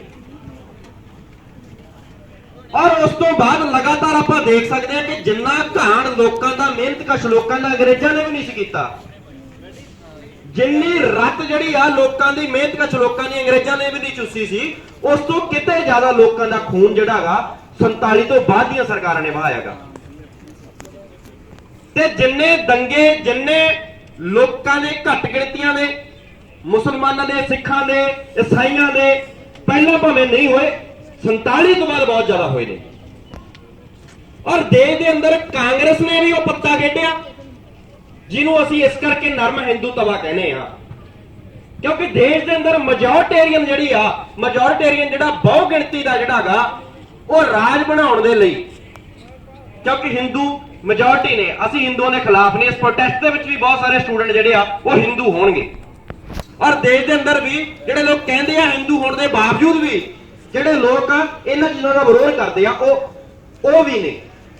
ਹਿੰਦੂ ਹੋਣ ਦਾ ਮਤਲਬ ਇਹ ਨਹੀਂ ਕਿ ਬੀਜੇਪੀ ਦੇ ਮਗਰ तमाम ਹਿੰਦੂ ਲੱਗੇ ਹੋਏ ਨੇ, ਪਰ ਦੇਸ਼ ਦੇ ਅੰਦਰ ਜਿਹੜੀ ਆ ਇਹ ਸਰਕਾਰਾਂ ਨੇ, ਚਾਹੇ ਕਾਂਗਰਸ ਆ, ਔਰ ਉਸ ਤੋਂ ਬਾਅਦ 2014 ਤੋਂ ਲਗਾਤਾਰ ਆਪਾਂ ਦੇਖ ਸਕਦੇ ਆ ਕਿ ਬੜੀ ਮੈਜੋਰਟੀ ਦੇ ਨਾਲ ਜਦੋਂ ਦਾ ਮੋਦੀ ਗੱਦੀ ਦੇ ਉੱਤੇ ਬੈਠਾਗਾ, ਤਾਂ ਮੋਦੀ ਨੇ ਲਗਾਤਾਰ ਦੇਸ਼ ਦੇ ਵਿੱਚ ਇਕੱਲਾ ਸਰਕਾਰ ਤੇ ਕਬਜ਼ਾ ਨਹੀਂ ਕੀਤਾ। ਆਰਐਸਐਸ ਤੇ ਬੀਜੇਪੀ ਨੇ ਰਲ ਕੇ ਇੱਕ ਪੂਰੀ ਸੋਚੀ ਸਮਝੀ ਸਾਜ਼ਿਸ਼ ਦੇ ਤਹਿਤ ਜਿਹੜਾ ਇੱਥੋਂ ਦਾ ਢਾਂਚਾ ਜਿਹੜਾ ਉਹ ਬੁਣਿਆਗਾ ਕਿ ਹਰ ਇੱਕ ਸਿੱਖਿਆ ਸੰਸਥਾਨ ਦੇ ਅੰਦਰ ਆਰਐਸਐਸ ਦਾ ਬੋਲਬਾਲਾ, ਕਿ ਇਤਿਹਾਸ ਬਣਾਉਣ ਵਾਲੀਆਂ ਸੰਸਥਾਵਾਂ ਦੇ ਜਿਹੜੇ ਮੁਖੀ ਆਰਐਸਐਸ ਦੇ, ਵਾਈਸ ਚਾਂਸਲਰ ਆਰਐਸਐਸ ਦੇ, ਤੇ ਇੱਥੋਂ ਤੱਕ ਕਿ ਸੀਬੀਆਈ, ਈਡੀ, ਔਰ ਹੁਣ ਆਪਾਂ ਦੇਖ ਸਕਦੇ ਹਾਂ ਕਿ ਫੌਜ ਤੇ ਪੁਲਿਸ ਦਾ ਵੀ ਜਿਹੜਾ ਫਾਸ਼ੀਵਾਦੀਕਰਨ ਕਰ ਦਿੱਤਾ ਗਿਆ।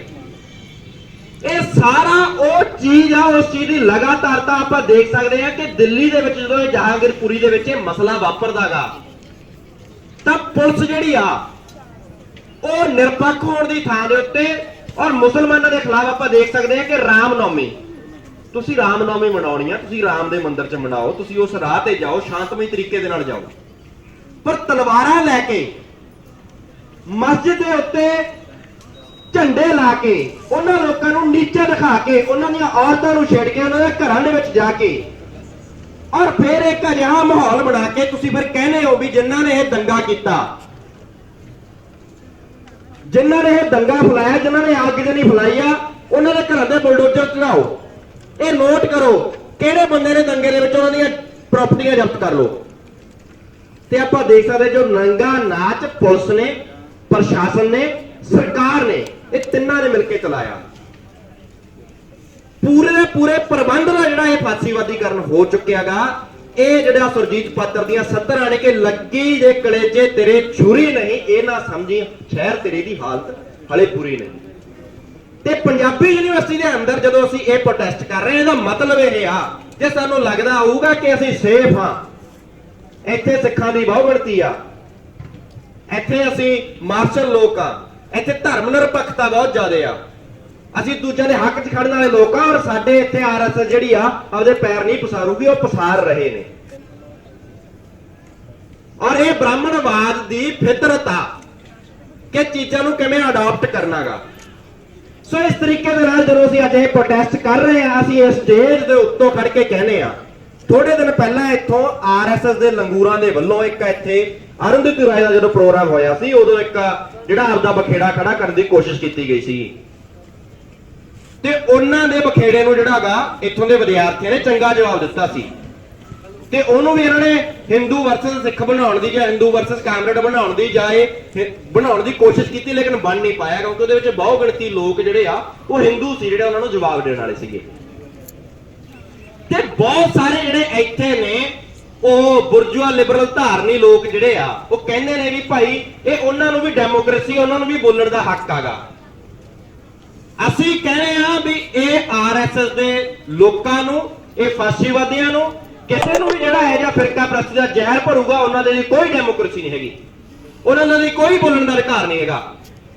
ਜੇਐਨਯੂ ਦੇ ਵਿੱਚ ਆਪਾਂ ਦੇਖ ਸਕਦੇ ਹਾਂ ਕਿ ਉਹਨਾਂ ਨੇ ਵੀ ਉੱਥੇ ਉਹਨਾਂ ਨੂੰ ਬੋਲਣ ਦਾ ਅਧਿਕਾਰ ਦਿੱਤਾ, ਤੇ ਅੱਜ ਆਪਾਂ ਦੇਖ ਸਕਦੇ ਹਾਂ ਉੱਥੇ ਰਾਮਨੌਮੀ ਵਾਲੇ ਦਿਨ ਹੀ ਉੱਥੇ ਮੀਟ ਦੇ ਨਾਂ ਦੇ ਉੱਤੇ ਵਿਦਿਆਰਥੀ ਤੇ ਹਮਲਾ ਕੀਤਾ ਗਿਆ, ਔਰ ਇਸ ਤੋਂ ਪਹਿਲਾਂ ਜਿਹੜੀ ਆਈਸੀ ਘੋਸ਼ ਉੱਥੇ ਦੀ ਪ੍ਰਧਾਨ ਸੀ, ਉਹਦਾ ਸਿਰ ਪਾੜ ਦਿੱਤਾ ਗਿਆ ਸੀਗਾ, ਤੇ ਹਾਲੇ ਤੱਕ ਜਿਹੜੇ ਆ ਉਹਨਾਂ ਲੋਕਾਂ ਦੇ ਉੱਤੇ ਕਾਰਵਾਈ ਹੋਈ ਨਹੀਂ ਹੈਗੀ। ਇਸ ਚੀਜ਼ ਦਾ ਜਵਾਬ ਸਿਰਫ ਇੱਕੋ ਇੱਕ ਹੈ ਕਿ ਆਪਾਂ ਸਾਰੇ ਲੋਕ ਜਿਹੜੇ ਆ ਇੱਕ ਸਦਭਾਵਨਾ ਦੇ ਤਹਿਤ ਕਿ ਕਿਸੇ ਵੀ ਇੱਕ ਧਰਮ ਦਾ ਬੰਦਾ ਦੂਜੇ ਧਰਮ ਨੂੰ ਲੁੱਟ ਨਾ ਸਕੇ, ਇੱਕ ਧਰਮ ਦਾ ਬੰਦਾ ਦੂਜੇ ਧਰਮ ਦੇ ਬੰਦੇ ਦੇ ਉੱਤੇ ਕੋਈ ਜ਼ੁਲਮ ਨਾ ਕਰ ਸਕੇ। ਇਹ ਚੀਜ਼ ਨੂੰ ਆਪਾਂ, ਚਾਹੇ ਉਹ ਸਿੱਖ ਹੋਵੇ, ਚਾਹੇ ਮੁਸਲਮਾਨ ਹੋਵੇ, ਹਿੰਦੂ ਹੋਵੇ, ਕਾਮਰੇਡ ਹੋਵੇ, ਕੋਈ ਵੀ ਵਿਚਾਰਧਾਰਾ ਦਾ ਹੋਵੇ, ਸਾਰਿਆਂ ਨੂੰ ਅੱਜ ਸਿਰ ਜੋੜਨ ਦੀ ਲੋੜ ਆ। ਇਹ ਦੇਸ਼, ਜਿਹੜੀ ਇਸ ਦੇਸ਼ ਦੀ ਪਰੰਪਰਾ ਗਈ, ਇਹ ਪੰਜਾਬ ਦੀ ਪਰੰਪਰਾ ਗਈ, ਉਸ ਪਰੰਪਰਾ ਨੂੰ ਅੱਗੇ ਵਧਾਉਣ ਦੀ ਲੋੜ ਆ।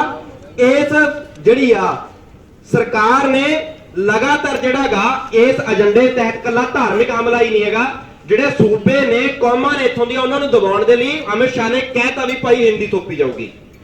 ਔਰ ਸਾਡੇ ਤੋਂ ਚੰਡੀਗੜ੍ਹ ਔਰ ਸਾਡੇ ਤੇ ਜਿਹੜਾ ਇਹ BSF ਨੂੰ ਜਿਹੜਾ ਤੀਜੇ ਹਿੱਸੇ ਦੇ ਪੰਜਾਬ ਦੇ ਥੋਪ ਦਿੱਤਾ ਗਿਆ, ਔਰ BBMP ਨੂੰ ਪੰਜਾਬ ਚੋਂ ਬਾਹਰ ਕੱਢ ਦਿੱਤਾ ਗਿਆ। ਜਿਹੜਾ ਇਹ ਸਾਰੀਆਂ ਚੀਜ਼ਾਂ ਉਸੇ ਲੜੀ ਦਾ ਹਿੱਸਾ ਨੇ। ਇਹਨਾਂ ਚੀਜ਼ਾਂ ਦੇ ਉੱਤੇ ਸਾਨੂੰ ਸਿਰ ਜੋੜਨ ਦੀ ਲੋੜ ਆ ਤੇ ਅੱਗੇ ਵਧਣ ਦੀ ਲੋੜ ਆ। ਔਰ ਇਹ ਇੱਕ ਦੂਜੇ ਦੀ ਏਕਤਾ ਤੋਂ ਬਿਨਾਂ ਬਿਲਕੁਲ ਵੀ ਸੰਭਵ ਨਹੀਂ। ਇਸ RSS ਦੇ ਬੁਲਡੋਜ਼ਰ ਨੂੰ ਜਿਹੜਾ ਇਸ ਤੋਂ ਬਿਨਾਂ ਨਹੀਂ ਰੋਕਿਆ ਜਾ ਸਕਦਾ। ਸਾਡੇ ਲੋਕਾਂ ਨੇ ਜਿਹੜਾ ਇਹ ਨਾਰਾ ਲਾਇਆ ਆਪਾਂ ਨੇ ਕਿ ਫਾਸੀਵਾਦ ਦਾ ਇੱਕ ਇਲਾਜ, ਇਨਕਲਾਬ ਜਿੰਦਾਬਾਦ, ਤੇ ਇਨਕਲਾਬ ਦਾ ਜਿੰਦਾਬਾਦ ਜਿਹੜਾ ਨਾਰਾ ਹੈਗਾ ਉਹ ਭਗਤ ਸਿੰਘ ਦੀ ਵਿਚਾਰਧਾਰਾ ਤੇ ਚੱਲ ਕੇ ਔਰ ਭਗਤ ਸਿੰਘ ਦੇ ਅਸੂਲਾਂ ਤੇ ਚੱਲ ਕੇ ਔਰ ਡੰਡੇ ਦੇ ਵਿੱਚ ਝੰਡਾ ਪਾ ਕੇ ਹੀ ਹੱਲ ਹੋ ਸਕਦਾ। ਧੰਨਵਾਦ। ਤੋਂ ਬਾਅਦ PSU ਲਲਕਾਰ ਤੋਂ ਸਾਥੀ ਗੁਰਵਿੰਦਰ ਆਪਣੀ ਗੱਲਬਾਤ ਰੱਖਣਗੇ।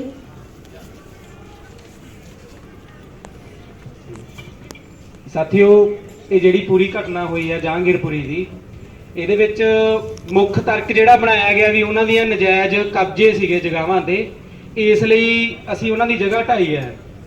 ਅਸੀਂ ਇਹ ਸਮਝਦੇ ਹਾਂ ਵੀ ਜੇ ਪੂਰੇ ਦੇਸ਼ ਤੇ ਕਿਸੇ ਦਾ ਨਜਾਇਜ਼ ਕਬਜ਼ਾ ਹੈ ਤਾਂ ਉਹ ਅਮਾਨੀ ਅਦਾਨੀ ਵਰਗੇ ਵੱਡੇ ਵੱਡੇ ਕਾਰਪੋਰੇਟ ਘਰਾਣੇ ਨੇ, ਜਿਹੜੇ ਅੱਜ ਆਮ ਗਰੀਬ ਮਜ਼ਦੂਰ ਕਿਸਾਨ ਆਬਾਦੀ ਦੀ ਖੂਨ ਪਸੀਨੇ ਦੀ ਕੀਤੀ ਹੋਈ ਕਮਾਈ ਤੇ ਅੱਜ ਕਬਜ਼ਾ ਕਰੀ ਬੈਠੇ ਨੇ। ਤੇ ਜੇ ਦੇਸ਼ ਚੋਂ ਕੱਢਣ ਦੀ ਲੋੜ ਹੈ ਤਾਂ ਸਭ ਤੋਂ ਵੱਧ ਉਹ ਵੱਡੇ ਵੱਡੇ ਕਾਰਪੋਰੇਟ ਘਰਾਣਿਆਂ ਨੂੰ, ਅਮਾਨੀਆਂ ਅਦਾਨੀਆਂ ਨੂੰ ਪਹਿਲਾਂ ਕੱਢਣ ਦੀ ਲੋੜ ਹੈ। ਉਹ ਕੁਝ ਕੁ ਬੰਦੇ ਆਪਾਂ ਇੱਥੋਂ ਕੱਢਤੇ ਤਾਂ ਇਹ ਦੇਸ਼ ਆਪਾਂ ਬਹੁਤ ਖੂਬਸੂਰਤ ਦੇਸ਼ ਬਣਾ ਸਕਦੇ ਹਾਂ। ਸਾਥੀਓ, ਜਿਵੇਂ ਇਹ ਪੂਰੀ ਘਟਨਾ ਦੀ ਪੂਰੀ ਡਿਟੇਲ ਦੇ ਵਿੱਚ ਗੱਲ ਹੋ ਚੁੱਕੀ ਹੈ, ਮੈਂ ਸਿਰਫ ਇੱਕੋ ਪੱਖ ਤੇ ਗੱਲ ਕਰਨੀ ਹੈ ਵੀ ਜਿਹੜੀ ਇਹ ਘਟਨਾ ਦੇ ਵਿੱਚ ਜਿਹੜੇ ਨੌਜਵਾਨਾਂ ਦੀਆਂ ਆਪਾਂ ਵੀਡੀਓ ਦੇਖੀਆਂ ਨੇ, ਨੌਜਵਾਨ ਫਿਰਕੂ ਨਾਅਰੇ ਮਾਰਦੇ ਹੋਏ, ਬਲਾਤਕਾਰ ਦੀਆਂ ਧਮਕੀਆਂ ਦਿੰਦੇ ਹੋਏ, ਮਸਜਿਦਾਂ ਦੇ ਉੱਤੇ ਝੰਡੇ ਲਹਿਰਾ ਰਹੇ ਨੇ, ਇਹ ਨੌਜਵਾਨ ਬਣੇ ਕਿਵੇਂ ਨੇ?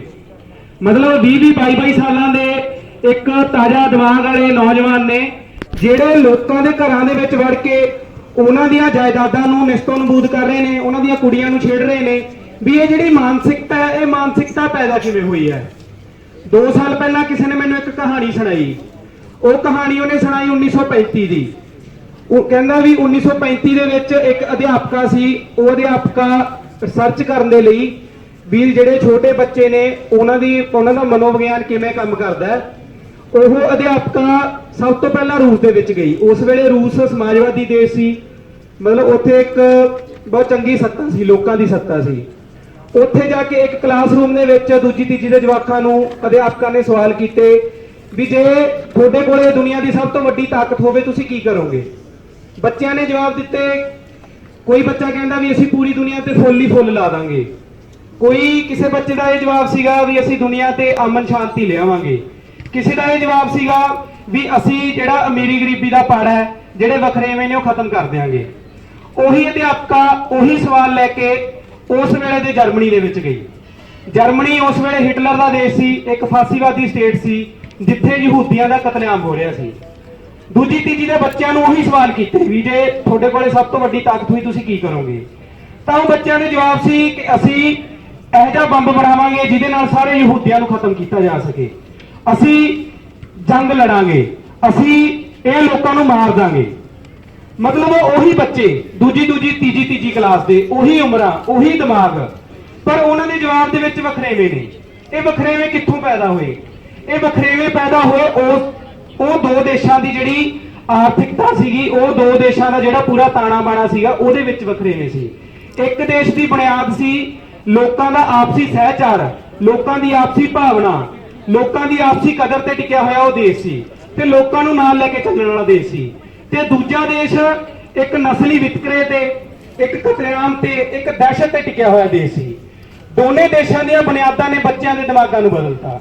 ਤੇ ਅੱਜ ਇਹ ਜਿਹੜੀ ਫਿਰਕੂ ਭੀੜ ਹੈ, ਜਿਹੜੀ ਲੋਕਾਂ ਦਾ ਕਤਲੇਆਮ ਕਰ ਰਹੀ ਹੈ ਪੂਰੇ ਦੇਸ਼ ਭਰ ਦੇ ਵਿੱਚ, ਇਹ ਫਿਰਕੂ ਪੀੜ ਐਵੇਂ ਨਹੀਂ ਪੈਦਾ ਹੋਗੀ। ਇਹ 1925 ਤੋਂ ਜਿਹੜਾ ਆਰਐਸਐਸ ਪੂਰੇ ਦੇਸ਼ ਦੇ ਵਿੱਚ ਕੰਮ ਕਰਨ ਲੱਗੀ ਹੋਈ ਹੈ, ਇਹ ਉਹਦੀ ਉਪਜ ਹੈ ਜਿਹਦਾ ਨੰਗਾ ਨਾਚ ਆਪਾਂ ਪੂਰੇ ਦੇਸ਼ ਦੇ ਵਿੱਚ ਦੇਖ ਰਹੇ ਹਾਂ। ਤੇ ਇਹ ਇੱਕ ਲਗਾਤਾਰ ਜਿਹੜੀਆਂ ਘਟਨਾਵਾਂ ਦੀ ਇੱਕ ਲੜੀ ਹੈ। ਇਹ ਘਟਨਾ ਪਿਛਲੇ ਸਮੇਂ ਦੇ ਵਿੱਚ ਸ਼ੁਰੂ ਹੁੰਦੀ ਹੈ ਕਰਨਾਟਕਾ ਤੋਂ, ਹਿਜਾਬ ਦਾ ਵਿਵਾਦ ਖੜਾ ਕੀਤਾ ਜਾਂਦਾ ਹੈ। ਉਸ ਤੋਂ ਬਾਅਦ ਜਿਹੜਾ ਮਾਸਾਹਾਰੀ ਭੋਜਨ ਹੈ ਉਹਨੂੰ ਲੈ ਕੇ ਵਿਵਾਦ ਖੜਾ ਕੀਤਾ ਜਾਂਦਾ ਤੇ ਜੇਐਨਯੂ ਦੇ ਵਿੱਚ ਵਿਦਿਆਰਥੀਆਂ ਦੇ ਸਿਰ ਪਾੜੇ ਜਾਂਦੇ ਨੇ। ਉਸ ਤੋਂ ਬਾਅਦ ਮਤਲਬ ਇਹ ਨਜਾਇਜ਼ ਉਸਾਰੀਆਂ ਦਾ ਬਹਾਨਾ ਬਣਾ ਕੇ ਜਹਾਂਗੀਰਪੁਰ ਦੇ ਵਿੱਚ ਬਸਤੀਆਂ ਢਾਈਆਂ ਜਾਂਦੀਆਂ ਨੇ। ਤੇ ਕਮਾਲ ਦੀ ਗੱਲ ਇਹ ਹੈ ਵੀ ਬੁਲਡੋਜ਼ਰ ਚਲਾਏ ਜਾਂਦੇ ਨੇ, ਮਸੀਤਾਂ ਤੇ ਚਲਾਏ ਜਾਂਦੇ ਨੇ, ਉਹਦੇ ਨਾਲ ਮੰਦਿਰ ਵੀ ਆ ਉਹਨੂੰ ਕੁਝ ਨਹੀਂ ਹੁੰਦਾ। ਮੁਰਦਾਬਾਦ ਮੁਰਦਾਬਾਦ ਧਾਰਮਿਕ ਘੱਟ ਗਿਣਤੀਆਂ ਦੇ ਹਮਲੇ ਕਰਨ ਵਾਲੀ ਸਰਕਾਰ ਮੁਰਦਾਬਾਦ ਮੁਰਦਾਬਾਦ ਮੁਰਦਾਬਾਦ। ਸੋ ਸਾਥੀਓ, ਅਖੀਰ ਤੇ ਪੀਐਸਯੂ ਤੋਂ ਸਾਥੀ ਅਮਨ ਤੁਹਾਡੇ ਨਾਲ ਆਪਣੀ ਗੱਲਬਾਤ ਸਾਂਝੀ ਕਰਨਗੇ। ਸੋ ਸਾਰਿਆਂ ਨੂੰ ਬੇਨਤੀ ਹੈ ਜਿਹੜੇ ਬਾਅਦ ਵਿੱਚ ਸ਼ਾਮਲ ਹੋਏ ਨੇ ਉਹ ਨੇੜੇ ਆ ਕੇ ਗੱਲਬਾਤ ਜ਼ਰੂਰ ਸੁਣਨ। ਆਪਾਂ ਕਾਫੀ ਲੰਬੇ ਸਮੇਂ ਦੇ ਸਾਥੀ ਖੜੇ ਗੱਲਾਂ ਕਰ ਰਹੇ ਹਾਂ। ਘਟਨਾ ਦੀ ਵਾਰਤ ਸਾਰੀ ਪੇਸ਼ ਕੀਤੀ ਜਾ ਚੁੱਕੀ ਹੈ। ਸਵਾਲ ਇਹ ਹੈ ਕਿ ਲੜਾਈ ਇਹ ਅਕੀਦਿਆਂ ਦੀ ਲੜਾਈ ਹੈ। ਦੇਸ਼ ਦੇ ਵਿੱਚ ਮੋਦੀ ਦੀ ਹਕੂਮਤ, ਬੀਜੇਪੀ ਦੀ ਹਕੂਮਤ ਕਹਿ ਲਓ ਜਾਂ ਇਸ ਤੋਂ ਅਗਾਂਹ ਜਾ ਕੇ ਆਰਐਸਐਸ ਦਾ ਜਿਹੜੀ ਕਹਿ ਲਓ ਸੱਤਾ ਹੈਗੀ ਹੈ, ਇਹ ਦੋ ਪਿੱਲਰਾਂ ਦੇ ਉੱਪਰ ਇਹਦੀ ਇਮਾਰਤ ਖੜੀ ਹੈ। ਇੱਕ ਪਿੱਲਰ ਇਹਦਾ ਹੈਗਾ ਕਾਰਪੋਰੇਟ ਦੀ ਸੇਵਾ ਦਾ, ਕਾਰਪੋਰੇਟ ਦਾ ਪਿੱਲਰ, ਤੇ ਦੂਜਾ ਇਹਦਾ ਹੈਗਾ ਦੇਸ਼ ਦੇ ਵਿੱਚ ਧਾਰਮਿਕ ਭਾਵਨਾ ਜਿਹੜੀ ਭਾਵੁਕਤਾ ਪੈਦਾ ਕਰਦੇ ਹੋਏ ਰਿਲੀਜੀਅਸ ਜਿਹੜੀ ਸੈਂਸਿਟਾਈਜੇਸ਼ਨ ਹੈ ਉਹ ਪੈਦਾ ਕਰਦੇ ਹੋਏ ਲੋਕਾਂ ਨੂੰ ਮਾਨਸਿਕ ਤੌਰ ਤੇ ਇਦਾਂ ਦਾ ਬਣਾ ਦੇਣਾ ਕਿ ਉਹਨਾਂ ਨੂੰ ਇਹ ਮਹਿਸੂਸ ਹੋਵੇ ਕਿ ਅਖੰਡ ਭਾਰਤ ਹੀ ਹੋਣਾ ਸਭ ਤੋਂ ਜ਼ਿਆਦਾ ਠੀਕ ਹੈ ਦੇਸ਼ ਦੇ ਲਈ। ਔਰ ਉਹ ਦੇਸ਼ ਕਿੱਦਾਂ ਦਾ ਹੋਊਗਾ? ਉਹ ਸਿਰਫ ਇੱਕ ਰੰਗ ਦਾ ਦੇਸ਼ ਹੋਊਗਾ। ਇਹ ਬਾਕੀ ਘਟਨਾਵਾਂ ਇਹਨਾਂ ਦੋ ਪਿੱਲਰਾਂ ਦੇ ਵਿੱਚੋਂ ਸਾਰੀ ਉਹਦਾ ਪ੍ਰਗਟਾਵਾ, ਉਹਦੀ ਮੈਨੀਫੈਸਟੇਸ਼ਨ ਆ। ਕਿਵੇਂ ਆ ਉਹ? ਕਾਰਪੋਰੇਟ ਦੀ ਸੇਵਾ ਇਸ ਕਰਕੇ ਆ, ਜਦੋਂ ਲਾਕਡਾਊਨ ਹੋਇਆ ਭਾਰਤ ਭੁੱਖਮਰੀ ਦੇ ਹੰਗਰ ਇੰਡੈਕਸ ਦੇ ਵਿੱਚ ਹੋਰ ਜਿਹੜਾ ਦੂਰ ਚਲਿਆ ਗਿਆ, ਲੋਕਾਂ ਦੀ ਗੁਰਬਤ ਹੈ ਜਿਹੜੀ ਵੱਧ ਗਈ। ਪਰ ਉਸੇ ਲਾਕਡਾਊਨ ਦੇ ਦਰਮਿਆਨ ਅਡਾਨੀ ਨੇ 2021 ਦੇ ਵਿੱਚ 49 ਬਿਲੀਅਨ ਡਾਲਰ ਆ ਜਿਹੜਾ ਉਹਦੀ ਕਮਾਈ ਕੀਤੀ। ਇਹ ਕਾਰਪੋਰੇਟ ਦੀ ਸੇਵਾ ਹੈ। ਦੂਜੀ ਕਾਰਪੋਰੇਟ ਦੀ ਸੇਵਾ ਇਹ ਹੈ ਕਿ ਸੰਸਦ ਦੇ ਵਿੱਚ ਪਾਰਲੀਮੈਂਟਰੀ ਜਿਹੜਾ ਸਿਸਟਮ ਹੈ ਉਹਦੇ ਵਿੱਚ ਕੋਈ ਸੁਣਵਾਈ ਨਹੀਂ ਹੋਊ, ਕੋਈ ਬਹਿਸ ਨਹੀਂ ਹੋਊ। ਮੈਜੋਰਟੀ ਦੇ ਨਾਂ ਦੇ ਉੱਪਰ ਕਿਹੜਾ ਕਾਨੂੰਨ ਕਿਵੇਂ ਵੀ ਸਿੱਕੇ ਟਾਂਕੇ, ਚਾਹੇ ਉਹ ਸੰਵਿਧਾਨ ਦੇ ਰੂਲ ਨੂੰ ਉਹਦੇ 'ਚ ਖਰਾ ਉਤਰਦਾ ਨਹੀਂ ਉਤਰਦਾ, ਉਹਨਾਂ ਨੂੰ ਬਦਲ ਦਿੱਤਾ ਜਾਊਗਾ। ਇਹਦੀ ਉਦਾਹਰਨ ਸੀਗੀ ਖੇਤੀ ਕਾਨੂੰਨ। ਇਸੇ ਦੀ ਉਦਾਹਰਨ ਸੀਗੀ ਕਿ ਮਜ਼ਦੂਰਾਂ ਦੇ ਜਿਹੜੇ ਕੰਮ ਦੇ ਘੰਟੇ 8 ਘੰਟਿਆਂ ਤੋਂ ਵਧਾ ਕੇ 12 ਘੰਟੇ ਕਰ ਦਿੱਤੇ ਗਏ। ਇਸੇ ਦੀ ਉਦਾਹਰਨ ਸੀਗੀ ਨਵੀਂ ਸਿੱਖਿਆ ਨੀਤੀ ਲਿਆ ਦਿੱਤੀ ਗਈ। ਇਹਦਾ ਕਾਰਪੋਰੇਟ ਦੀ ਸੇਵਾ ਦਾ ਮਸਲਾ। ਤੇ ਦੂਜੇ ਪਾਸੇ ਜਿਹੜਾ ਇਹਦਾ ਆਪਣਾ ਆਰਐਸਐਸ ਦਾ ਏਜੰਡਾ ਹੈਗਾ ਕਿ ਦੇਸ਼ ਨੂੰ ਇੱਕ ਅਕੀਦੇ ਦੇ ਵਿੱਚ ਬਣਾਉਣਾ। ਇਹਨਾਂ ਨੂੰ ਇੱਕ ਆਦਤ ਹੈ, ਇੱਕ ਬਹੁਤ ਕਰਦੇ ਆ। ਇਹ ਇੱਕ ਦੇਸ਼ ਦਾ ਇੱਕ ਟੈਕਸ ਹੋਣਾ ਚਾਹੀਦਾ ਜੀ। ਦੇਸ਼ ਦੇ ਵਿੱਚ ਇੱਕ ਸਿੱਖਿਆ ਨੀਤੀ ਹੋਣੀ ਚਾਹੀਦੀ ਹੈ। ਦੇਸ਼ ਦੇ ਪਾਣੀ ਦੇ ਸਾਰੇ ਡੈਮ ਹੈ ਜਿਹੜੇ 5000 ਤੋਂ ਵੱਧ ਡੈਮ ਜਿਨ੍ਹਾਂ ਦੀ ਉਚਾਈ 20 ਮੀਟਰ ਤੋਂ ਉੱਚੀ ਹੈ, ਉਹ ਸਾਰੇ ਮੋਦੀ ਨੇ ਆਪਣੇ ਕੰਟਰੋਲ ਦੇ ਵਿੱਚ ਕਰ ਲਏ ਆ। ਔਰ ਉਸ ਤੋਂ ਅਗਲੇ ਦਿਨ ਹਰਿਆਣੇ ਦਾ ਮੁੱਖ ਮੰਤਰੀ ਖੱਟਰ ਇਹ ਬਿਆਨ ਦਿੰਦਾ ਕਿ ਜੇ ਭਾਖੜਾ ਡੈਮ ਟੁੱਟ ਗਿਆ ਤਾਂ ਪੰਜਾਬ ਨੇ ਹੜ੍ਹ ਨਾਲ ਡੁੱਬ ਜਾਣਾ ਤੇ ਹਰਿਆਣੇ ਨੇ ਸੋਕੇ ਨਾਲ ਮਰ ਜਾਣਾ। ਤਾਂ ਇਹਦੀ ਬੁਨਿਆਦ ਵੀ ਪੂਰੀ ਹੈ, ਕੋਈ ਨਵਾਂ ਡੈਮ ਬਣਾ ਲਿਆ ਜਾਵੇ। ਇਹ ਜਿਹੜੀਆਂ ਸ਼ਰਾਰਤਾਂ ਨੇ ਇਸ ਕਿਸਮ ਦੀਆਂ। ਕੋਈ ਬੰਦਾ ਕਹਿੰਦਾ ਕਿ ਨਵਰਾਤਿਆਂ ਦੇ ਵਿੱਚ ਮੀਟ ਦੀਆਂ ਦੁਕਾਨਾਂ ਨੂੰ ਢਾਹ ਦਿੱਤਾ ਜਾਵੇ, ਮੀਟ ਨਹੀਂ ਵਿਕੂਗਾ। ਕੋਈ ਉੱਠ ਕੇ ਇਹ ਕਹਿ ਰਿਹਾ ਕਿ ਤੁਸੀਂ ਕੱਪੜਾ ਆ ਨਹੀਂ ਪਾਓਗੇ, ਆ ਪਾਓਗੇ, ਰੰਗ ਆ ਨਹੀਂ ਹੋਣਾ ਚਾਹੀਦਾ, ਆ ਹੋਣਾ ਚਾਹੀਦਾ। ਕੋਈ ਅੱਜ ਕਿਸਾਨ ਵੀ ਗਾਂ ਨੂੰ ਦੇਖ ਕੇ ਡਰੀ ਜਾਂਦਾ ਕਿ ਗਊ ਦੀ ਰੱਖਿਆ ਦੇ ਨਾਂ ਤੇ ਕਤਲ ਵੀ ਹੋ ਜਾਂਦੇ ਆ। ਇਹ ਦੁਨੀਆ ਦੇ ਇਸੇ ਦੇਸ਼ 'ਚ ਹੁੰਦੇ ਆ, ਹੋਰ ਨਹੀਂ ਹੁੰਦੇ ਕਿਤੇ। ਇਹ ਜਿਹੜੀਆਂ ਸਾਰੀਆਂ ਚੀਜ਼ਾਂ ਨੇ ਇਹ ਇਹਦੇ ਇਸ ਰੰਗ ਦੇ ਵਿੱਚੋਂ ਪੈਦਾ ਹੋਈਆਂ, ਇਸ ਇੱਛਾ ਦੇ ਵਿੱਚੋਂ। ਹੁਣ ਇਹ ਕਰਨਾ ਕੀ ਚਾਹੁੰਦੇ ਆ? ਇਹ ਕਰਨਾ ਇਹ ਚਾਹੁੰਦੇ ਆ ਕਿ ਪੂਰੇ ਦੇਸ਼ ਨੂੰ ਇੱਕ ਸੂਤਰ 'ਚ ਬੰਨਣਾ, ਇੱਕ ਅਕੀਦੇ ਦੀ ਜ਼ਿੰਦਗੀ ਦੇਣੀ ਆ। ਤੇ ਜਿਹੜਾ ਫਾਸ਼ੀਵਾਦ ਹੁੰਦਾ ਇਹ ਡੈਮੋਕ੍ਰੇਸੀ ਦਾ, ਜਮਹੂਰੀਅਤ ਦਾ ਵਿਰੋਧੀ ਸ਼ਬਦ ਆ। ਡੰਡੇ ਦਾ ਰਾਜ ਕਹਿੰਦੇ ਆ ਫਾਸ਼ੀਵਾਦ ਨੂੰ। ਜਿਹੜਾ ਸਟੈਪ ਹੈ ਇਹਨਾਂ ਦਾ, ਇਹ ਫਾਸੀਵਾਦ ਵੱਲ ਨੂੰ ਹੋਰ ਅੱਗੇ ਲਿਜਾਂਦਾ ਤਿੱਖੇ ਰੂਪ ਚ। ਇੱਕ ਘਟਨਾ ਹੋਰ ਘਟੀ ਹੈ ਕੱਲ, ਫਾਸੀਵਾਦ ਦੇ ਵਿੱਚ ਤੁਹਾਡੀ ਕੋਈ ਸੁਣਵਾਈ ਨਹੀਂ। 50 ਕਿਲੋਮੀਟਰ ਦਾ ਘੇਰਾ ਪੰਜਾਬ ਦਾ BSF ਦੇ ਅੰਡਰ ਦਿੱਤਾ ਗਿਆ, ਉਹਦੇ ਵਿੱਚ ਉੱਥੇ ਹੌਲਦਾਰ ਦੇ ਅਧਿਕਾਰ ਕੀ ਨੇ? ਇੱਕ ਸਿਪਾਹੀ ਉਸ ਰੈਂਕ ਦੇ ਆਰਮੀ ਨੂੰ ਇਹ ਅਧਿਕਾਰ ਹੋਣਗੇ ਕਿ ਤੁਹਾਡੀ ਬਿਨਾਂ ਸੁਣਵਾਈ ਤੋਂ ਤੁਸੀਂ ਕੋਈ ਅਪੀਲ ਨਹੀਂ ਕਰੋਗੇ, ਤੁਹਾਡੇ ਤੇ ਕਾਰਵਾਈ ਕੀਤੀ ਜਾ ਸਕਦੀ ਹੈ। ਜਗਨੇਸ਼ ਮਵਾਨੀ ਨਾਂ ਦਾ ਇੱਕ ਵਿਧਾਇਕ ਆ ਗੁਜਰਾਤ ਦੇ ਵਿੱਚ, ਦਲਿਤਾਂ ਦਾ ਆਗੂ ਆ ਉਹ। ਦਲਿਤ ਲੜਾਈ, ਜਾਤ ਮੁਕਤੀ ਦੀ ਲੜਾਈ ਦੇ ਵਿੱਚ ਐਕਟਿਵ ਹੋਇਆ, ਪਪੂਲਰ ਹੋਇਆ, ਦਲਿਤਾਂ ਦੇ ਲਈ ਜ਼ਮੀਨੀ ਸੁਧਾਰ ਲਾਗੂ ਕਰਦੇ ਹੋਏ ਜ਼ਮੀਨ ਦੀ ਲੜਾਈ ਤੇ ਵੀ ਗੱਲ ਕੀਤੀ, ਪਪੂਲਰ ਹੋਇਆ, ਕਾਂਗਰਸ ਜੁਆਇਨ ਕੀਤੀ, ਜਿੱਤਿਆ ਵੀ। ਕਮਾਲ ਦੀ ਗੱਲ ਇਹ ਦੇਖੋ ਕਿ ਫਾਸੀਵਾਦ ਕਿਵੇਂ ਆ। ਉਸ ਬੰਦੇ ਨੇ ਇੱਕ ਟਵਿੱਟਰ ਤੇ ਟਵੀਟ ਕੀਤਾ, ਇੱਥੇ ਇੱਕ ਗੱਲ ਚੱਲੀ ਸੀ ਕਿ ਟਵਿੱਟਰ ਨਾਲ ਨਹੀਂ ਸਰਨਾ, ਮੈਂ ਕਹਿਣਾ ਹੁਣ ਟਵਿੱਟਰ ਜੋਗੇ ਵੀ ਨਹੀਂ ਰਹੇ, ਫੇਸਬੁੱਕ ਤੇ ਸਟੇਟਸ ਵੀ ਪਾਉਣਾ ਤਾਂ ਤੁਹਾਡੇ ਤੇ ਕੁਝ ਵੀ ਹੋ ਸਕਦਾ। ਇੰਨੀ ਜਿਹੜੀ ਜਮਹੂਰੀਅਤ ਹੈ ਇਕੱਠੀ, ਉਹਨੂੰ ਪਿੱਛੇ ਧੱਕ ਦਿੱਤਾ ਗਿਆ, ਤੁਹਾਡੇ ਇਹ ਹੱਕ ਵੀ ਨਹੀਂ। ਉਸ ਬੰਦੇ ਨੇ ਟਵੀਟ ਕੀਤਾ, ਉਹਨੇ ਟਵੀਟ 'ਚ ਇਹ ਲਿਖਿਆ ਕਿ ਜਿਹੜਾ ਮੋਦੀ ਹੈ ਇਹ ਗੋਡਸੇ ਨੂੰ ਦੇਵਤਾ ਮੰਨਦਾ। ਨੱਥੂਰਾਮ ਗੋਡਸੇ ਦਾ ਨਾਮ ਤੁਸੀਂ ਜਾਣਦੇ ਹੋ, ਮਹਾਤਮਾ ਗਾਂਧੀ ਦੀ ਅਸੈਸੀਨੇਸ਼ਨ ਦੇ ਵਿੱਚ। ਹੁਣ ਉਸ ਨੂੰ ਕਿਹਾ ਵੀ ਇਹਨੂੰ ਗੋਡ ਮੰਨਦਾ, ਦੇਵਤਾ ਮੰਨਦਾ। ਤੁਸੀਂ ਦੇਖੋ ਉਹਦੇ ਨਾਲ ਕੀ ਹੋਇਆ। ਰਾਤੇ ਰਾਤ ਉਸ ਤੇ FIR ਹੋਈ ਆ ਅਸਾਮ ਦੇ ਵਿੱਚ, 2000 ਕਿਲੋਮੀਟਰ ਦੂਰ ਹੈ ਗੁਜਰਾਤ ਤੋਂ। ਰਾਤੇ ਰਾਤ FIR ਹੋ ਕੇ ਜਹਾਜ਼ ਲਿਆ ਕੇ ਉਹਨੂੰ ਅਰੈਸਟ ਕਰਕੇ ਅਸਾਮ ਲੈ ਗਏ ਚੱਕ ਕੇ ਨਾਲ ਦੀ ਨਾਲ। ਇਹ ਇਸ ਦੇਸ਼ ਦੀ ਜਮਹੂਰੀਅਤ ਦਾ ਇਹ ਹਾਲ ਆ। ਉਹ ਵਿਧਾਇਕ ਆ ਤੇ ਆਮ ਲੋਕ ਜਿਹੜੇ ਇਹਦੇ ਖਿਲਾਫ ਬੋਲਣਗੇ, ਤੇ ਜਿਹੜਾ ਸਾਰਾ ਇਹ ਮਾਹੌਲ ਬਣਿਆ, ਚਾਹੁੰਦੀ ਇਹ BJP ਸਰਕਾਰ ਇਹ ਆ ਕਿ NRC ਤੇ CAA ਹੈ ਜਿਹੜਾ, ਉਹਨੂੰ ਦੁਬਾਰੇ ਐਕਟਿਵ ਕੀਤਾ ਜਾਵੇ, ਦੇਸ਼ ਦੇ ਲੋਕਾਂ ਦੀ ਨਾਗਰਿਕਤਾ ਤੇ ਸਵਾਲੀਆ ਨਿਸ਼ਾਨ ਲਾਇਆ ਜਾਵੇ। ਕਾਂਗਰਸ ਮੁਕਤ ਭਾਰਤ ਦਾ ਨਾਰਾ ਦਿੱਤਾ। ਦੂਜਾ, ਮੁਸਲਿਮ ਜਿਹੜੇ ਮਿਨੋਰਟੀ ਹੈਗੀ ਆ ਉਹਨੂੰ ਇੱਥੋਂ ਬਾਹਰ ਕੱਢਣਾ। ਹੁਣ ਮੁਸਲਮਾਨਾਂ ਦੀ ਗਿਣਤੀ 23% ਆ, 26 ਕਰੋੜ 30 ਕਰੋੜ ਤੋਂ ਘੱਟ ਇੱਥੇ ਲਗਭਗ ਗਿਣਤੀ ਆ। ਸਾਰਿਆਂ ਨੂੰ ਤੁਸੀਂ ਕਤਲ ਨਹੀਂ ਕਰ ਦੋਗੇ ਇਸ ਦੇਸ਼ ਚੋਂ।